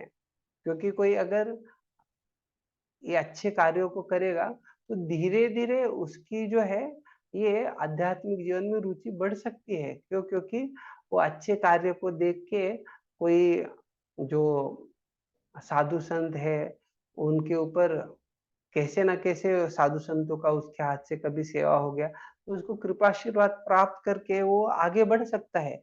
लेकिन वही अगर उसका सोच एक इनिमिकल, एक शत्रु की भावना उसके अंदर है तो उसके लिए बहुत कठिन हो जाएगा।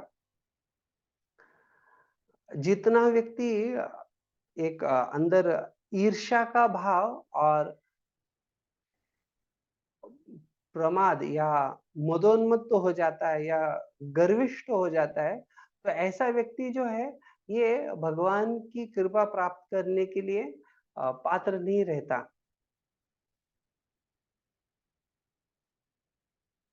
तो भक्तिमय जीवन है ये परिपूर्ण है, और कोई भी व्यक्ति इसको अगर किसी न किसी प्रकार से, रूपा जी कहते थे, अगर कोई उसकी थोड़ी भी सराहना भी कर ले तो उसको सुकृति प्राप्त हो जाता है। तो इसलिए हम अंतरराष्ट्रीय कृष्ण भावनामृत संघ की तरफ से ऐसा नहीं कि कोई भी समाज के लिए कार्य नहीं हो रहा है, बल्कि बहुत बड़े पैमाने पे कोरोना के समय पे कितना लाखों करोड़ों लोगों को अन्नदान किया गया था। तो अर्थात ये बहुत बड़े पैमाने पे सेवा चल रहा है। लेकिन वो जो अन्नदान है वो क्या है, वो भगवत केंद्रित है, वहां पे भगवान केंद्र है। वो भगवान को भोग लगा के सारे बाकी जो जरूरतमंद लोग हैं उनको दिया जा रहा है। सॉरी। तो पूरा ये जो प्रयास होता है कि किसी न किसी प्रकार से व्यक्ति को भगवत भावना प्राप्त हो, कृष्ण भावना भावित बने। जैसे भक्ति रसामृत सिंधु में कहा गया है, अन्याभिलाषिता शून्यम। तो अर्थात वहां पे एक बड़ा उच्चतम स्तर दिया गया है कि व्यक्ति को जो है बाकी अन्य जो ऐसी कुछ लालसाएं है, वो उसकी ऐसी इच्छाएं हो सकती है, लेकिन वो सारी इच्छाएं कृष्ण के संबंध में होनी चाहिए। और साथ साथ दूसरी जगह ये भी कहा जाता है कि एन केन प्रकारेण मन कृष्ण निवेशया। अर्थात कैसे भी हो व्यक्ति को अपने मन को भगवान में लगाना जरूरी है। तो युक्त वैराग्य अर्थात ही उसमें जो एक भौतिक दया भाव है, तो उसको भी भगवान के भक्तिमय सेवा में लगा देना चाहिए, जिससे कि सारी जो वो किसी देश की जनता हो, पूरे अलग अलग राष्ट्रों की, पूरे पृथ्वी या जहां पे भी, सबके ऊपर ये विशेष परिणाम प्राप्त हो कि ये कार्य जो है ये कोई साधारण कार्य नहीं, लेकिन भगवान की प्रसन्नता के लिए किया जाने वाला कार्य है। और फिर सब लोग जो है ऐसे युक्त कार्य करने से भगवान से जुड़ जाते हैं।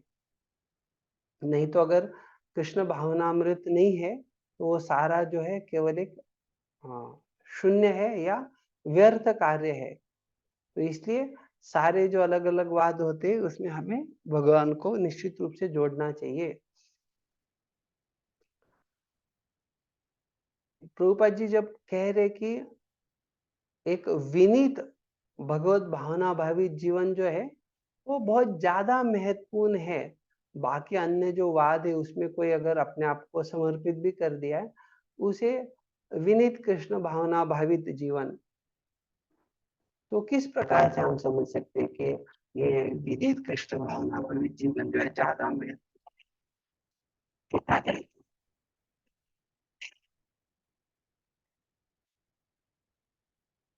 रत्न, भारत रत्न, पद्मश्री और बहुत सारे पुरस्कार मिल रहे हैं, लेकिन फिर जो कोई ऐसे आदर्श कार्य कर रहा है, कृष्ण भावनामृत का कार्य कर रहा है, बल्कि उनका इतना आदर्श जीवन है, उसके बाद भी उनको कोई ऐसे भारत रत्न या ऐसे कुछ प्रदान नहीं किया जा रहा है, तो ऐसा कैसे है?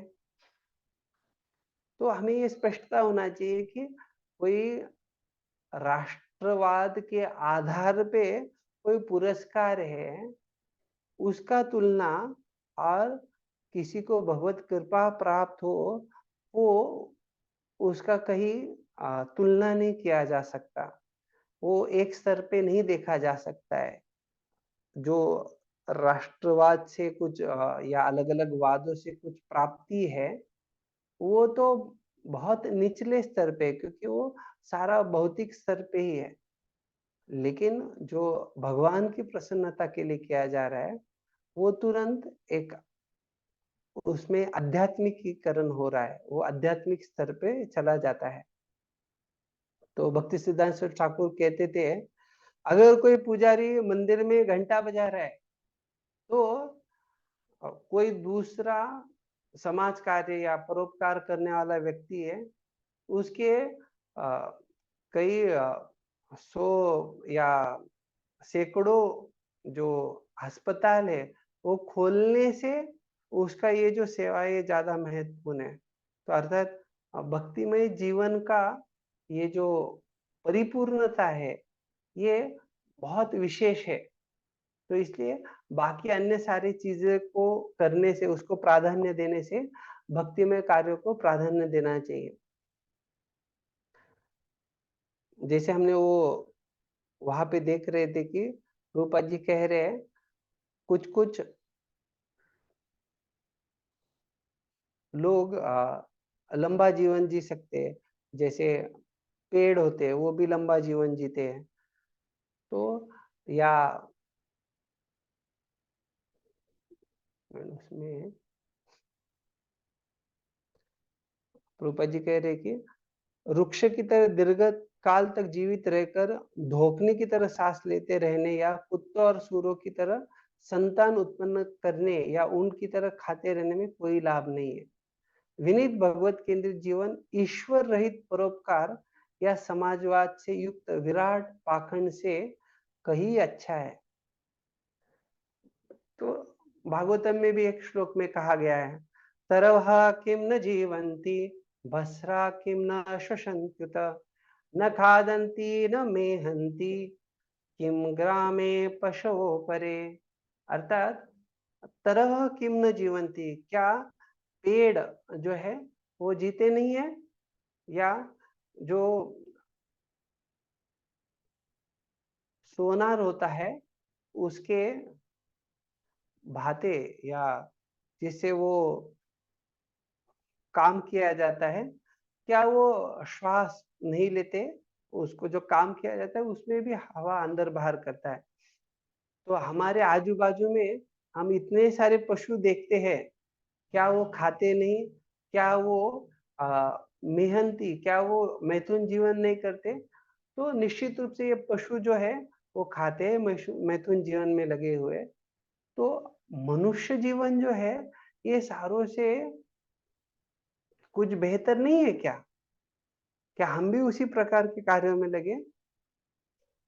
जैसे यहाँ पे सुअर के बारे में बता रहे हैं, तो पंचम स्कंद में भी जो है ऋषभ देव जब अपने पुत्रों को उपदेश दे रहे हैं तो यही बता रहे हैं, तपो दिव्यम पुत्र कायन सत्वम शुद्धेत यस्मात् ब्रह्म सौख्यम। तो स्पष्टता दिया जा रहा है कि कैसे मनुष्य जीवन जो है एक सुअर के भांति उस प्रकार का जीवन नहीं है। मनुष्य जीवन जो है ये जीवन में व्यक्ति को तपो दिव्यम, एक आदर्श भगवान के लिए उसको तपस्या का जीवन जीना चाहिए, वो आदर्श स्थिति है। नहीं तो ऐसे भी उदाहरण देखे जाते हैं जहाँ पे अलग अलग जो जानवर है वो, जैसे एक बार ऊंट और गधा जो रहता है तो वो एक दूसरे का प्रशंसा करते हैं। तो ऊंट जो है वो गधे की प्रशंसा करता है और कहता है कि आपकी आवाज जो है वो बहुत, आपकी आवाज में मिठास है। और गधा जो है ऊंट को कहता है कि आप बहुत सुंदर दिखते हो, आपका जो गर्दन है बड़ा सुंदर है वगैरह। इस प्रकार से वो एक दूसरे की प्रशंसा करते हैं। तो प्रभुपाद जी भागवतम से कहते हैं, श्रविडवराहोष्ट खरे संस्तुतः पुरुषः पशुः न यत्कर्णपथोपेतो जातु नाम गदाग्रजः। अर्थात जो एक गधे या कुत्ते, हॉग्स अर्थात जो सुअर है और ऊंट, तो इस प्रकार के ये जो लोग हैं, स्व कुत्ता, विड अर्थात जो सुअर है, वराह, ये वराह उष्ट, विड वराह उष्ट और खरे, तो ऊंट और जो है गधे, ये चार जो है इसी प्रकार से आजकल के लोग पाए जाते हैं। सामान्य लोग जो उनको उच्चतम जीवन क्या है, एक आध्यात्मिक जीवन क्या है, आर्य समाज क्या होता है, अर्थात सभ्य जीवन, सभ्य संस्कृति, सभ्यता क्या है, उसके बारे में कुछ पता नहीं है। तो ये ऐसे जानवरों से जच्छेंगे, किसी प्रकार के जानवर के स्तर के ये लोग इस प्रकार से दिखाया जाता है। वो उसका जो स्वामी है, बल्कि बहुत बार ऐसा होता है कि उसको हाथ फाट निकाल देंगे, लेकिन उसको अगर लगता है कि ये मालिक मुझे कुछ रोटी खिलाएगा, तो उसके लिए वो बड़ा निष्ठा से उस मालिक का सेवा करता है, बल्कि उसमें उसको कुछ ज्यादा लाभ नहीं है। बहुत सारे लोग जो है इसी प्रकार से बिना खाने में कौन सा अन्न या कौन से पदार्थ जो है वो खाने चाहिए, कौन से नहीं खाने चाहिए, उसमें भेद नहीं करते। तो उनकी तुलना यहाँ पे किया गया है कि जो सुअर जो है वो भी ऐसे खाने में भेद नहीं करता है, बल्कि वो गंदा चीजें खाता है। लेकिन मनुष्यों के लिए भगवान ने अच्छा खाने का सुविधा कर दिया है। और गीता में भी जब बोलते पत्रम पुष्पम फलम तो उसको गंदा जो है मांस वगैरह वो सारा चीजें नहीं खाना चाहिए। और इसीलिए प्रभुपाद जी स्पष्टता देते कि जो मनुष्य एक आदर्श स्थिति जीना चाहता है तो ऐसे कुत्ते जैसा, सुअर जैसा नहीं जीना चाहिए। जो ऊंट होता है उसके बारे में भी देखा जाता है कि ऊंट जो कांटों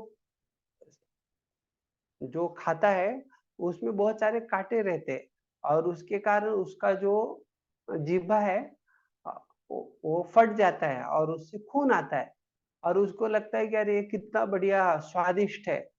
उस प्रकार से आजकल जो देखा जाता है,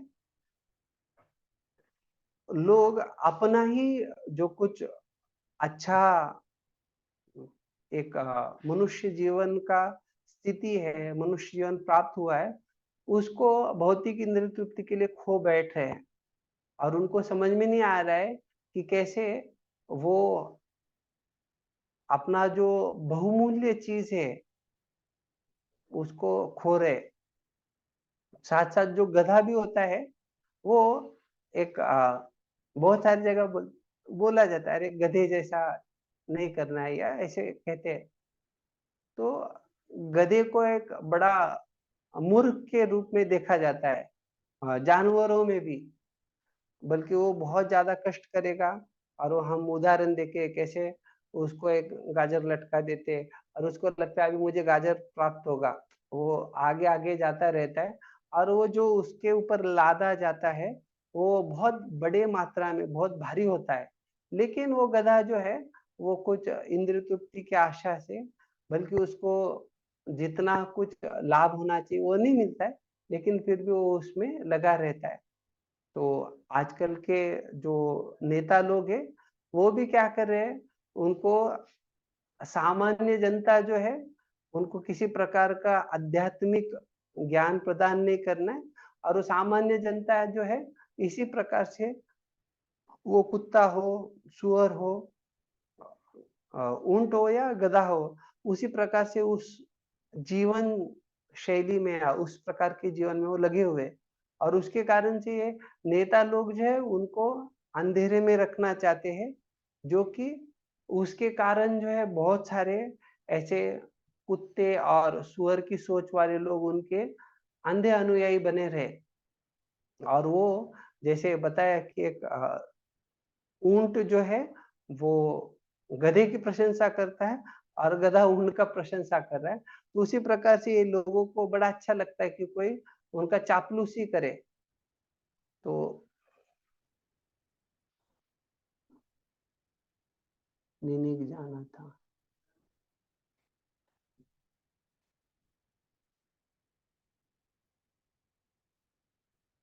तो यहाँ पे जो है ये स्पष्टता दिया जाए कि श्रीमद् भागवतम जो है ये ऐसे स्तर के जो लोग हैं वो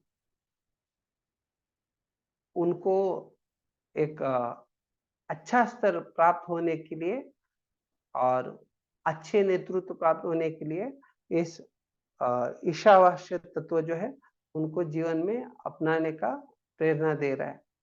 अभी यहाँ पे जब हम देख रहे हैं कि प्रभुपाद जी भक्ति रसामृत सिंधु के बारे में यहाँ बता रहे हैं, तो जब यहाँ पे बतलाया जा रहा है इस प्रकार मनुष्य को मुक्ति मार्ग पर अपनी स्थिति सुधारने का एक और अवसर प्राप्त हो जाता है। मनुष्य ईश केंद्रित कार्य किस प्रकार कर सकता है, इसका विवरण, अर्थात जो भी उसको ईश केंद्रित कार्य है वो कैसे करना है, वो कहाँ पे दिया है, तो बतला रहे भक्ति रसामृत सिंधु, ये जो श्री रूप गोस्वामी जी की किताब है उसमें प्राप्त होगा। अभी तक जो भी चर्चा है हर जगह पे ये देखने को मिल रहा है कि प्रभुपाद जी कृष्ण का नाम बहुत विरला दिख रहा है, ज्यादातर जो है यहाँ पे ईश ऐसे इस्तेमाल किया जा रहा है, क्योंकि अभी ये उपनिषद है और उसके अनुसार जो भी शब्द इस्तेमाल हुए ईशावास्यमिदं, तो उसके आधार पे उसका स्पष्टीकरण दिया जा रहा है। लेकिन अगर कोई यहाँ पे जो सुझाव दिया गया है कि कैसे ईश केंद्रित जीवन यापन करना है, तो उसके लिए भक्ति रसामृत सिंधु जो है एक किताब को पढ़ना है और उसमें सारे कार्य जो है ईश केंद्रित करने की जानकारी दी हुई है। तो अर्थात क्या है कि प्रत्यक्ष रूप से यहाँ पे वो बता नहीं पा रहे कि वो ईश जो वो कृष्ण ही है वगैरह, ऐसे बार बार नहीं बोला जा रहा है, लेकिन स्पष्टता जो है ये ईश केंद्रित कार्य कहाँ पे है, भक्ति रसामृत सिंधु में। और जब भक्ति रसामृत सिंधु को ही पढ़ेगा तो वहां पे सब कुछ जो है भगवान कृष्ण के बारे में ही दिया हुआ है। तो अर्थात प्रभुपाद जी जो है किसी व्यक्ति को जैसे एक से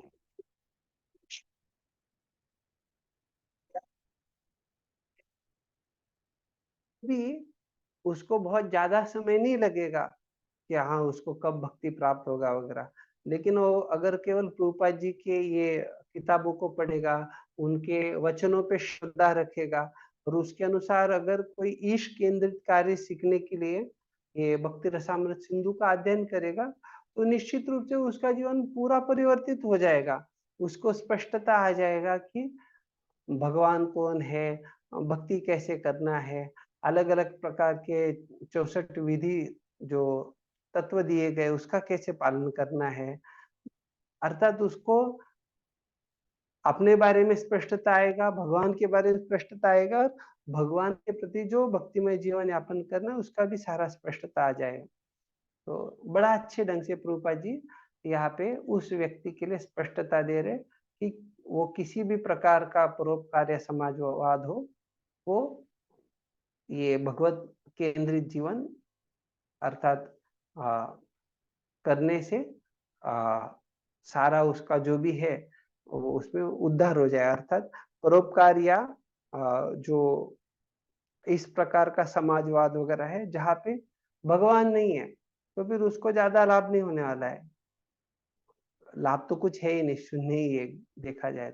लेकिन जब वहां पे एक नम्रता पूर्वक विनीत भाव से कोई भगवत केंद्रित ईश केंद्रित ये भावना को साथ में लाएंगे तो वो सबसे अच्छा है।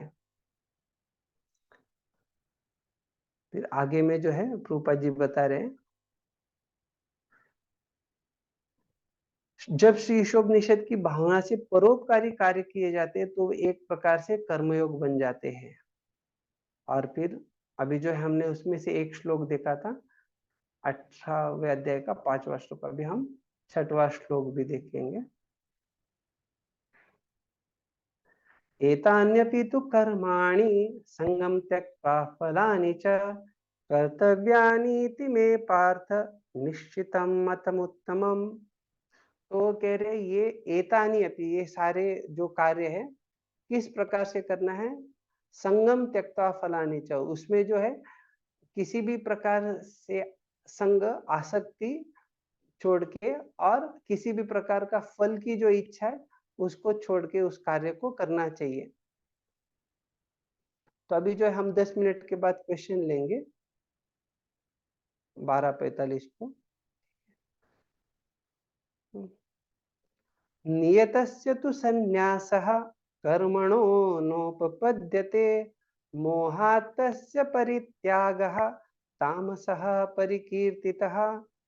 तो ये जो नियत कर्म है उनको कर्मणः न उपपद्यते, उनको जो है कभी छोड़ना नहीं है।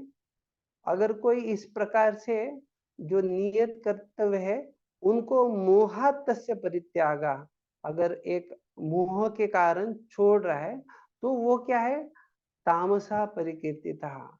ऐसा जो उसका संन्यास है, उसका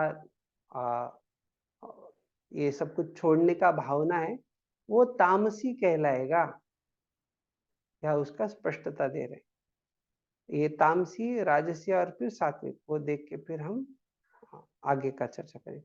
दुखम इत्येव यत् कर्म काय क्लेश भयात् त्यजेत् सकृत्वा राजसं त्यागम नैव त्याग फलम लभेत।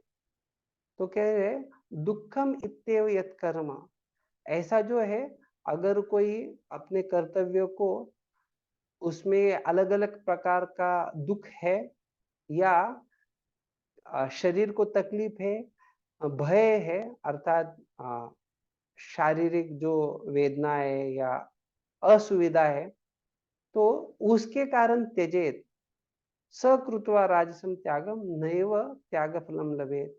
तो ऐसा जो त्याग है वो राजसी है और उसमें व्यक्ति को त्याग फलम न लभेत, और उसको जो है उसका लाभ प्राप्त नहीं होता। जो संन्यास का लाभ है उसको प्राप्त नहीं होगा। कार्यमित्येव यत्कर्म नियतं क्रियते अर्जुन संगम त्यक्त्वा फलं चैव सत्यागः सात्विको मतः। तो कह रहे अगर कोई व्यक्ति कार्यम इत्येव यत्कर्म नियतम क्रियते अर्जुन, ये जो कार्यों को कोई नियमित रूप से करता है केवल ये सोच के क्योंकि उनको करना जरूरी है, और संगम त्यक्त्वा फलम चैव, और साथ में जो है उसके प्रति आसक्ति और उसके जो फल है उसको त्याग रहा है, तो ऐसा जो संन्यास है या त्याग है उसको सात्विकी कहा गया है। तो इस प्रकार से प्रभुपाद जी ने यहाँ बताया वो केवल भगवान कृष्ण के लिए कार्य करता है। जो कृष्ण भावना भावित व्यक्ति है केवल कृष्ण के लिए कार्य करेगा और वो भगवान कृष्ण के लिए अपने परिणामों को देता है। इस प्रकार से वो जो है आध्यात्मिक स्तर पे कार्यरत है, ये यहाँ पे स्पष्टता है। तो ये यहाँ तक हमने देखा है कि कैसे वो परोपकारी कार्यों की भगवान भी संस्तुति कर रहे हैं और किससे कैसा लाभ प्राप्त होगा, कौन सा सात्विकी, राजसी, तामसी, उसका भी चर्चा हमने किया। फिर क्योंकि उनसे उनके कर्ता को जन्म मृत्यु के विकास चक्र में गिरने के भय से सुरक्षा की गारंटी प्राप्त होती है। तो ये जो ऐसे ईश केंद्रित कार्य है, परोपकारी कार्य, उसे उसका जन्म मृत्यु के विकास चक्र में गिरने से वो जो भय है उसे सुरक्षा होती है। तो इसलिए जो पहले हम दूसरे श्लोक का 40वां, दूसरे अध्याय की 40वां श्लोक जो है उसका चर्चा किए थे, नेहा विक्रमाश्वस्ति, तो वो बड़े भय से उसका छुटकारा तो यहाँ पे दिया। इस प्रकार के भगवत केंद्रित कार्यकलाप होते रहने पर कर्ता के लिए शुभ होते हैं।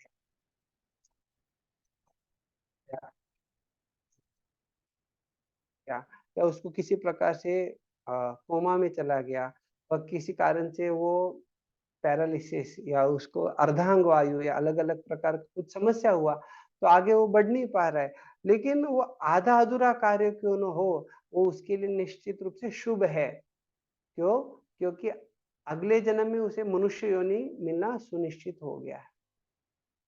तो उसके लिए उसका प्रगति पथ जो है या प्रगति का मार्ग जो है उसमें वो पीछे नहीं आ रहा है, रुकावट नहीं हो रहा है, वो आगे ही बढ़ने वाला है। मनुष्य ईश केंद्रित कार्य किस प्रकार कर सकता है, इसका विवरण हमने वो देखा कि भक्ति रसामृत सिंधु ये ग्रंथ में बड़े अच्छे से दिया गया है। उसको अंग्रेजी में नेक्टर ऑफ डिवोशन ये शीर्षक है। श्री ईशोपनिषद की भावना के अनुसार कार्य करने के इच्छुक सबों को हम इस अमूल्य ग्रंथ का लाभ उठाने का परामर्श देते हैं। अर्थात शुरुआत में जब हम भक्ति शास्त्रीय पाठ्यक्रम का अध्ययन करते हैं तो उसमें से कुछ पहले 19 अध्यायों तक ही अध्ययन करते हैं, लेकिन उसके आगे भी जो अध्याय दिए गए हैं वो अध्याय इतने सुंदर है, लेकिन उनका अध्ययन कब करना है, जब व्यक्ति ऐसे अच्छे आध्यात्मिक स्थिति को प्राप्त हो जाए और उसके जो मार्गदर्शक है, उसके जो गुरुजन है, वो उसको अनुमति देते हैं कि आप आगे का पढ़ सकते हैं। तो उस समय वो आगे का पढ़ के उसको जो आध्यात्मिक जीवन में उच्च स्तर के जो रस है, उनका जो आस्वादन है, वो उसको वहाँ प्राप्त होता है। तो इसलिए प्रभुपाद जी ने यहाँ पे वो उस अमूल्य ग्रंथ का लाभ उठाने का परामर्श दिया है। बल्कि वो छोटे से लेके सारे जो उच्च स्तर पे स्थित है लोग, उनके लिए भी वो उनको बड़ा लाभ देने के लिए सक्षम, अर्थात भक्ति रस का जो अमृत है उसका एक बड़ा सागर है वो, और उसमें व्यक्ति कितना भी गोते लगा सकता है। बल्कि प्रभुपाद जी ने जो अलग अलग उदाहरण प्रस्तुत किए, अलग अलग जो गहराई दी है, जो भगवान कृष्ण और उनके जो पार्षद है उनके बीच के दिव्य आदान प्रदानों का चर्चा किया है, तो वो व्यक्ति को जो है बाकी जो अन्य भौतिक चिंता है या भौतिक चिंतन है, उसे इस आध्यात्मिक दिव्य स्थिति पे लेके आ जाता है।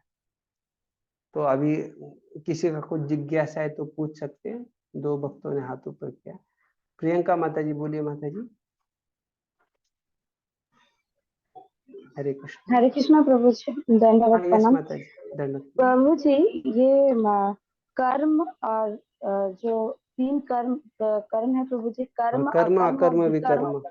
विकर्म। हाँ, तो प्रभु जी ये अकर्म तो जो मनुष्य को जो जन्म मृत्यु के चक्र से मतलब बाहर निकालते हैं और जो भगवान की खुशी के लिए किया जाता है उसे अकर्म आप बोले।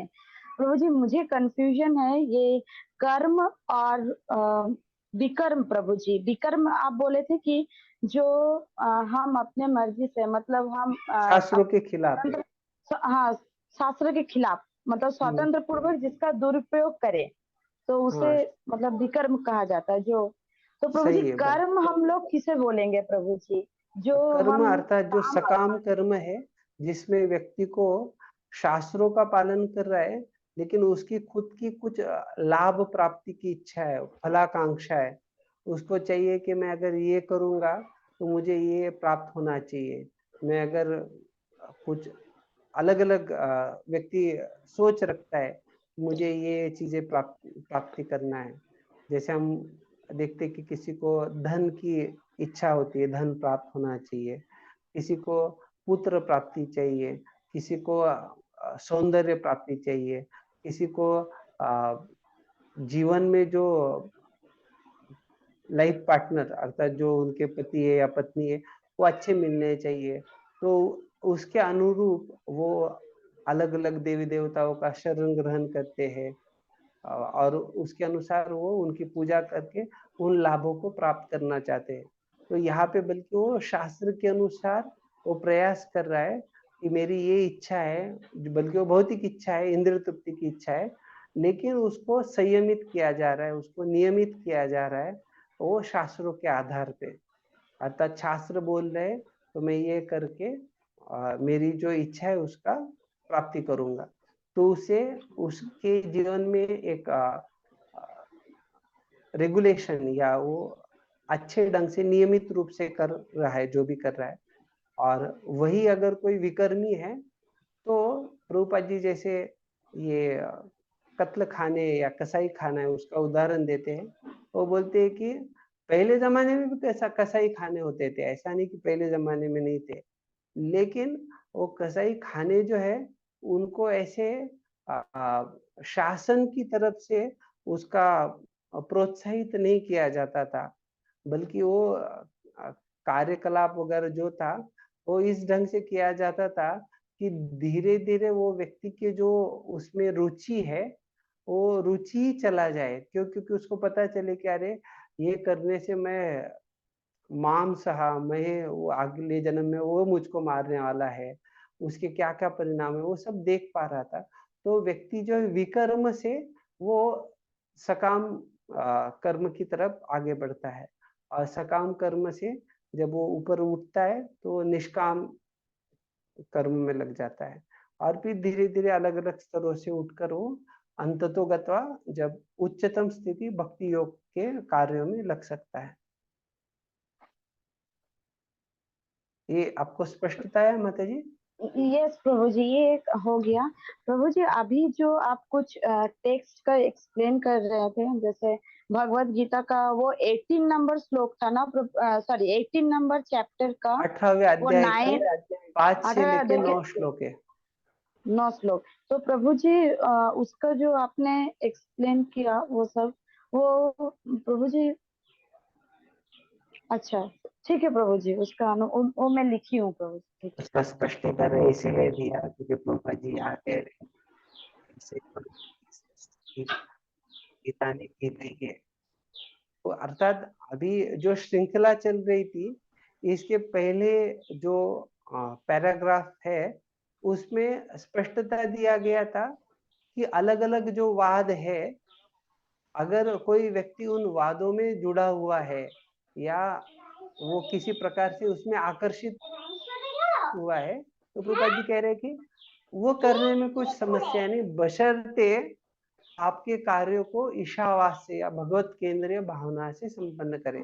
तो अर्थात प्रभुपाद जी ने वह बतला दिया कि कैसे हमें जो है वो अलग-अलग वाद से हमारा कुछ समस्या नहीं है, लेकिन वह व्यक्ति ईश केंद्रित भगवान या भगवत केंद्रित भावना उसकी होनी चाहिए। फिर प्रभुपाद जी समझा रहे कि कैसे व्यक्ति जो है वो सबसे बड़ा जो भय है, स्वल्पमप्यस्य धर्मस्य त्रायते महतो भयात्, अर्थात वो किसी बड़े पशु योनि में या ऐसे कहीं उसका पतन हो सकता है, वापस मनुष्य जन्म मिलेगा क्या वो बोल नहीं सकते।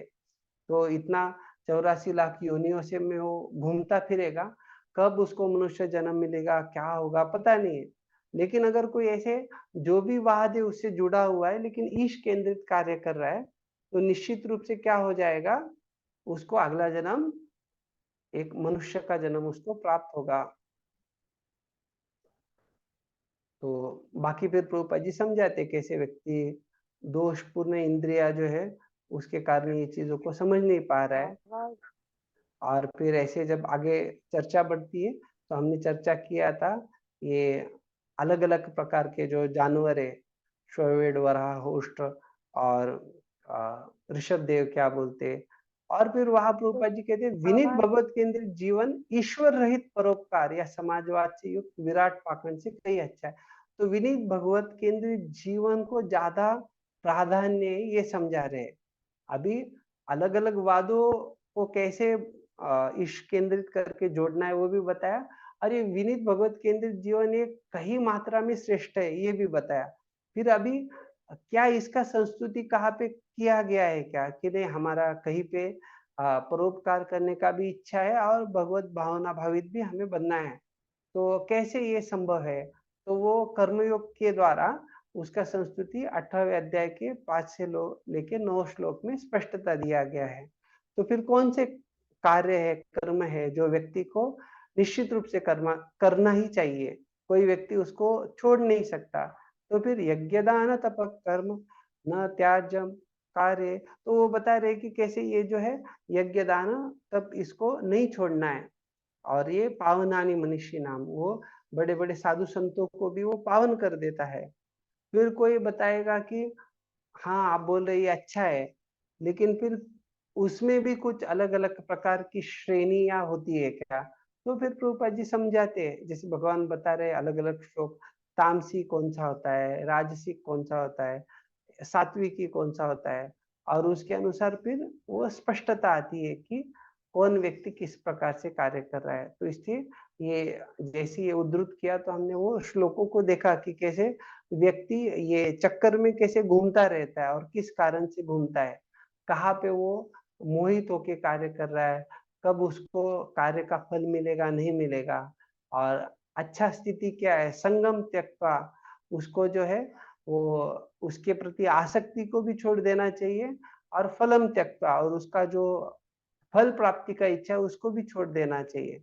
तो ऐसे जब वो सात्विक स्तर पे आएगा तो उसका जल्दी प्रगति हो सकता है। तो यहाँ पे प्रभुपाद जी ने वो समझाया, और इसलिए आगे कह रहे कि बल्कि वो आधा अधूरा रह गया तो भी उसको अगला जन्म मनुष्य का प्राप्त होगा, और फिर वो आगे बढ़ सकता है।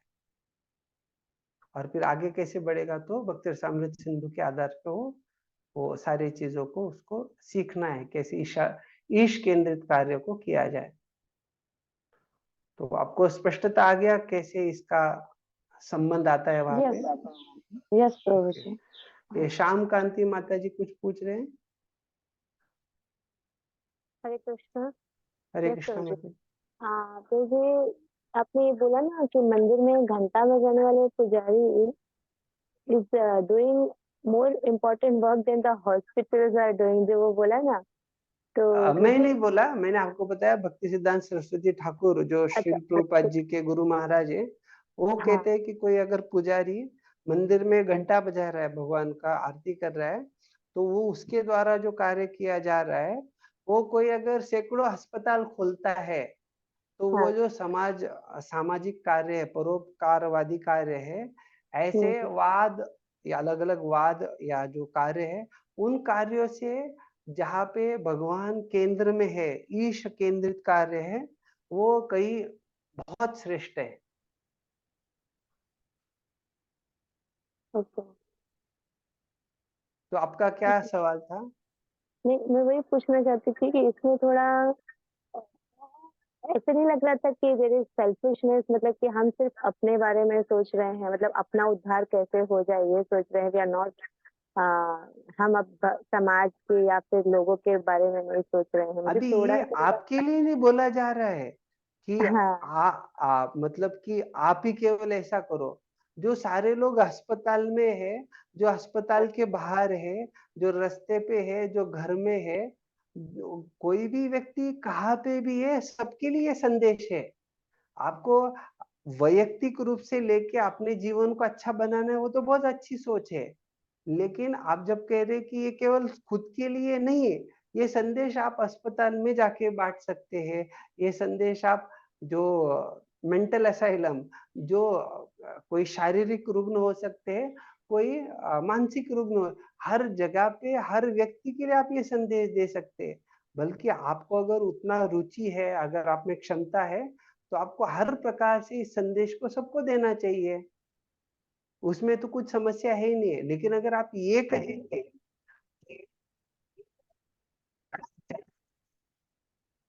तो सही नहीं। प्रभु जी आवाज नहीं आ रही।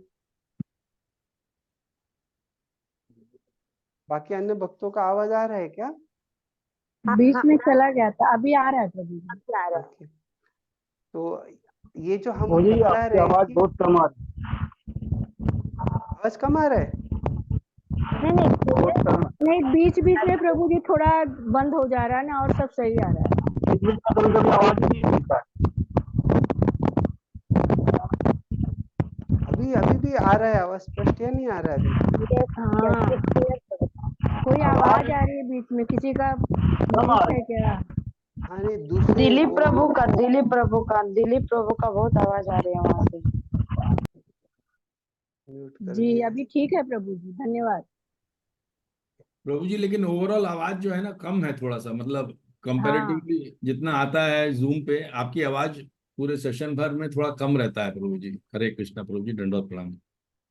ओके ओके, हम कुछ तो सुविधा करेंगे अगर कम आ रहा है तो। अभी तक जो बताया वो सुनाई दिया आपको?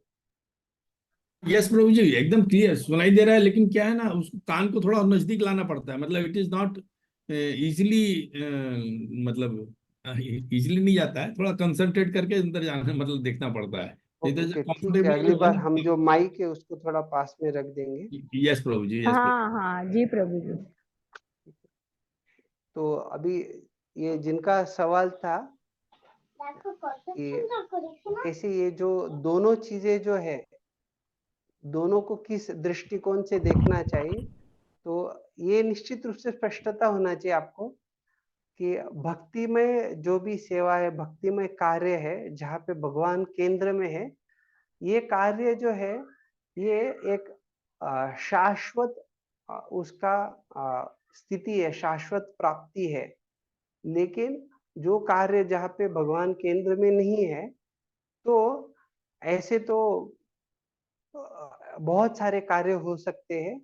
और कोई व्यक्ति जो है, जैसे कभी कभी कोई लोग बोलते हैं कि अरे भूखे पेट भजन, मतलब वो बोलेंगे कि पेट खाली है तो अब गोपाल का भजन कैसे होगा। लेकिन ऐसे कितने सारे लोग हैं जिनका पेट भरा हुआ है लेकिन वो भजन नहीं करते। तो कोई व्यक्ति ये सोच के अगर अपने जीवन को लोगों को खाना खिलाने में लग जाएगा कि खाने के बाद कोई भक्ति करेगा, तो पहले ये तो देखना चाहिए ना कि जिन्होंने खाया हुआ है, जिनका पेट भरा हुआ है, क्या वो भक्ति कर रहे हैं क्या। तो इसका अर्थ क्या है, हमारा कुछ मानसिक तर्क वितर्क होता है जिसके कारण हम कुछ सोच लेते हैं कि ये होगा तो भक्ति होगा, लेकिन ये सही नहीं है।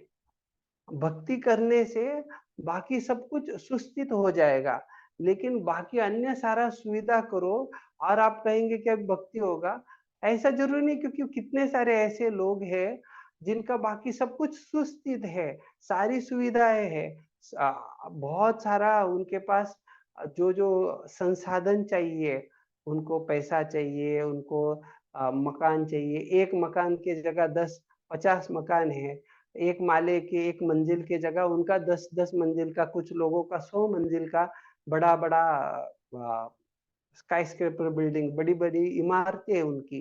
ये सब कुछ उनका है, लेकिन उसके बाद भी वो लोग भक्ति नहीं कर रहे हैं। तो इसका अर्थ यही है कि हमारी जो सोच है कि हो सकता है अस्पताल खोलने मात्र से हम दूसरों के प्रति अच्छा भाव रख रहे हैं। तो ये किस प्रकार का भाव है, प्रभुपाद जी समझाते हैं। वो कहते हैं कि कोई व्यक्ति जो है पानी में डूब रहा है, और वो डूब रहा है और आप जाके जो है उसका कुर्ता पकड़ के, या उसका ऊपर का जो भी उत्तरी या कपड़ा है, उस कपड़े को आपने पानी से बाहर निकाल के आप बोल रहे हमने बचा लिया, बचा लिया। लेकिन अरे कपड़े को संभालने से, कपड़े को बचाने से व्यक्ति थोड़ी बच गया है। तो उसी प्रकार से आप कितना भी ये शरीर के लिए अलग अलग प्रयास करो, लेकिन वो जो व्यक्ति है जिसके कारण शरीर जो है कार्यान्वित है, उस व्यक्ति के लिए अगर आप कुछ नहीं कर सकते, तो आपका जो सारा जो कार्य है, श्रम है, वो केवल व्यर्थ हो गया। वेरी क्लियर प्रभु जी, ये एग्जाम्पल से एकदम समझ गया मुझे। धन्यवाद। हाँ, थैंक यू सो मच प्रभु जी। हरे और कृष्णा। किसी का कुछ जिज्ञासा है? हाँ प्रभु जी। हाँ यस प्रभु जी। कृष्ण और दिलीप प्रभु जी, बोलिए प्रभु जी। प्रभु जी बात असल ऐसा है, जो माता जी जहाँ से भी पढ़ रही है किताब, उनको कम से कम किताब के श्लोक नंबर बोलना चाहिए, मंत्र नंबर बोलना चाहिए, या तो भगवत गीता के अध्याय नंबर, श्लोक नंबर सभी बोलना चाहिए, तभी हम लोग उठा के देखेंगे, उसको चेक भी तो कर सकेंगे ना। हाँ सही है। अभी वो प्रभुपाद जी ने दिया था सामने 18वें अध्याय आज का कहाँ जो से श्लोक कितना है। माता जी पढ़ी वो हमको समझ में ही नहीं आया। ओ उनको मंत्र नंबर, श्लोक नंबर बोलना चाहिए, कुछ ना कुछ बोलते नहीं है, हाँ। बीच में शुरू कर देते हैं जहाँ से, तो इससे अच्छा, गड़बड़ हो अगली जाता बार है। से हम उनको बोलेंगे कि पढ़ने से पहले बताइए बोल के। ठीक है प्रभु हाँ जी। हाँ हाँ। हरे कृष्णा प्रभु जी, दंडवत प्रणाम प्रभु जी। कृष्ण किंकरी धन्यवाद। दास से बोल रहे प्रभु। यस माता जी। प्रभु जी, I have joined late because I had gone to clinic, actually I am not well, so present ही लग जाएगी ना प्रभु जी? हाँ, वो जो प्रियंका माता जी है ना, वो हाँ कोऑर्डिनेटर है, माता जी से आप बात कीजिए, वो कर देंगे आप। ओके प्रभु जी, उनका नंबर मिल सकता हरे है क्या? कृष्णा प्रभु जी। प्रियंका हरे माता जी, कृष्णा आप प्रभु जी। आपका नंबर जो है व्हाट्सएप पे डाल दीजिए। हाँ यस माता जी, मैं ग्रुप में डाल दूंगी प्रभु जी। ठीक है। ओके प्रभु माता जी जी, कल थैंक यू। क्लास होगी ना? हाँ, कल सुबह कक्षा होगी। पिछली बार जो है मंदिर में, पूना मंदिर में जो है इस्कॉन के जो जीबीसी चेयरमैन है गुरु प्रसाद स्वामी महाराज जी, तो महाराज जी यहाँ पधारे थे और बड़ा उत्सव था, तो उसके कारण से कक्षा जो है हम नहीं ले पाए या हमने उसको पोस्टपोन कर दिया था। ठीक है हरे कृष्ण। प्रभु जी हरे कृष्णा। हाँ मतलब प्रभु जी बोल रही हूँ कि नेक्स्ट सैटरडे मतलब 2 जून को जगन्नाथ का स्नान यात्रा है, तो प्रभु जी उस दिन क्या क्लास रहेगा या क्लास बंद रहेगा प्रभु जी? क्योंकि मंदिर में जो है सारे भक्त भगवान का अभिषेक करने वाले यहाँ पे, इसलिए प्रभु जी, तो इसलिए हमें कक्षा रखना मुश्किल होगा। तो हम जो है वो प्रयास करेंगे कि, क्योंकि अगली जो आपका यूनिट है उनका मैं कब शुरू कर रहे पूछता हूँ, और उसके अनुसार हम उसके पहले ये ईशोपनिषद के जो श्लोक है वो पूरा हो जाएगा अपना। ओके प्रभु जी, ठीक है। आप सिलेबस का कुछ ज्यादा निश्चिंत रहिए कि हम पूरा कर लेंगे। सिलेबस का नहीं प्रभु जी, हम लोगों का एक्चुअली इधर भी स्नान यात्रा का प्रोग्राम होने वाला है, तो हाँ नहीं, इसीलिए वो मैं बहुत अच्छा है। हम स्नान तो यात्रा इसीलिए के वो दिन में अटेंड जो है, करना है प्रभु जी, इसीलिए हाँ वो तो हम जो है इधर कुछ नहीं। वो उसमें बदलाव नहीं लाएंगे, वो उत्सव चलेगा और हम भी उसमें सम्मिलित हो जाएंगे। हमारी जो कक्षा है उसको हम कवर कर लेंगे, या जो अगली कक्षा रहेंगी थोड़ा सा 1 हफ्ता आगे बढ़ेगा, कुछ समस्या नहीं उसमें। हरे कृष्णा। प्रियंका माता जी, आप नंबर शेयर कर दो ना प्लीज, क्योंकि ना मुझे तो थोड़ा मुश्किल हो रहा है, इसलिए ढूंढना आपका माता जी, नंबर, मैं तो आप मैसेज कर दो। यस माता जी, मैं ठीक है, तो क्लास के बाकी बाद कुछ ग्रुप में दूसरा जिज्ञासा नहीं है ना आप लोगों का जो ओके। कक्षा हो उसके बारे में? तो अगले कक्षा में हम मंत्र 3 से चर्चा करेंगे। ठीक है। श्री ईशोपनिषद की जय, श्रील प्रभुपाद की जय, ताय गौर प्रेमानंदे हरि हरि बोल। हरे कृष्णा प्रभु जी। प्रणाम प्रभु जी। कृपा सिंधुभ्यो कृष्णा, च दंडवत प्रणाम। पतितानां पावनेभ्यो वैष्णवेभ्यो वैष्णवेभ्यो नमो नमो कृष्णा। नमः। कोटि वैष्णव वृंद की समस्त वैष्णव वृंद की जय। जय। हरे कृष्णा प्रभु जी, दंडवत हरे प्रणाम आपको। कृष्णा, दंडवत प्रणाम सभी भक्तों को। हरे कृष्ण। हरे कृष्णा प्रभु जी, दंडवत प्रणाम। हरे कृष्ण।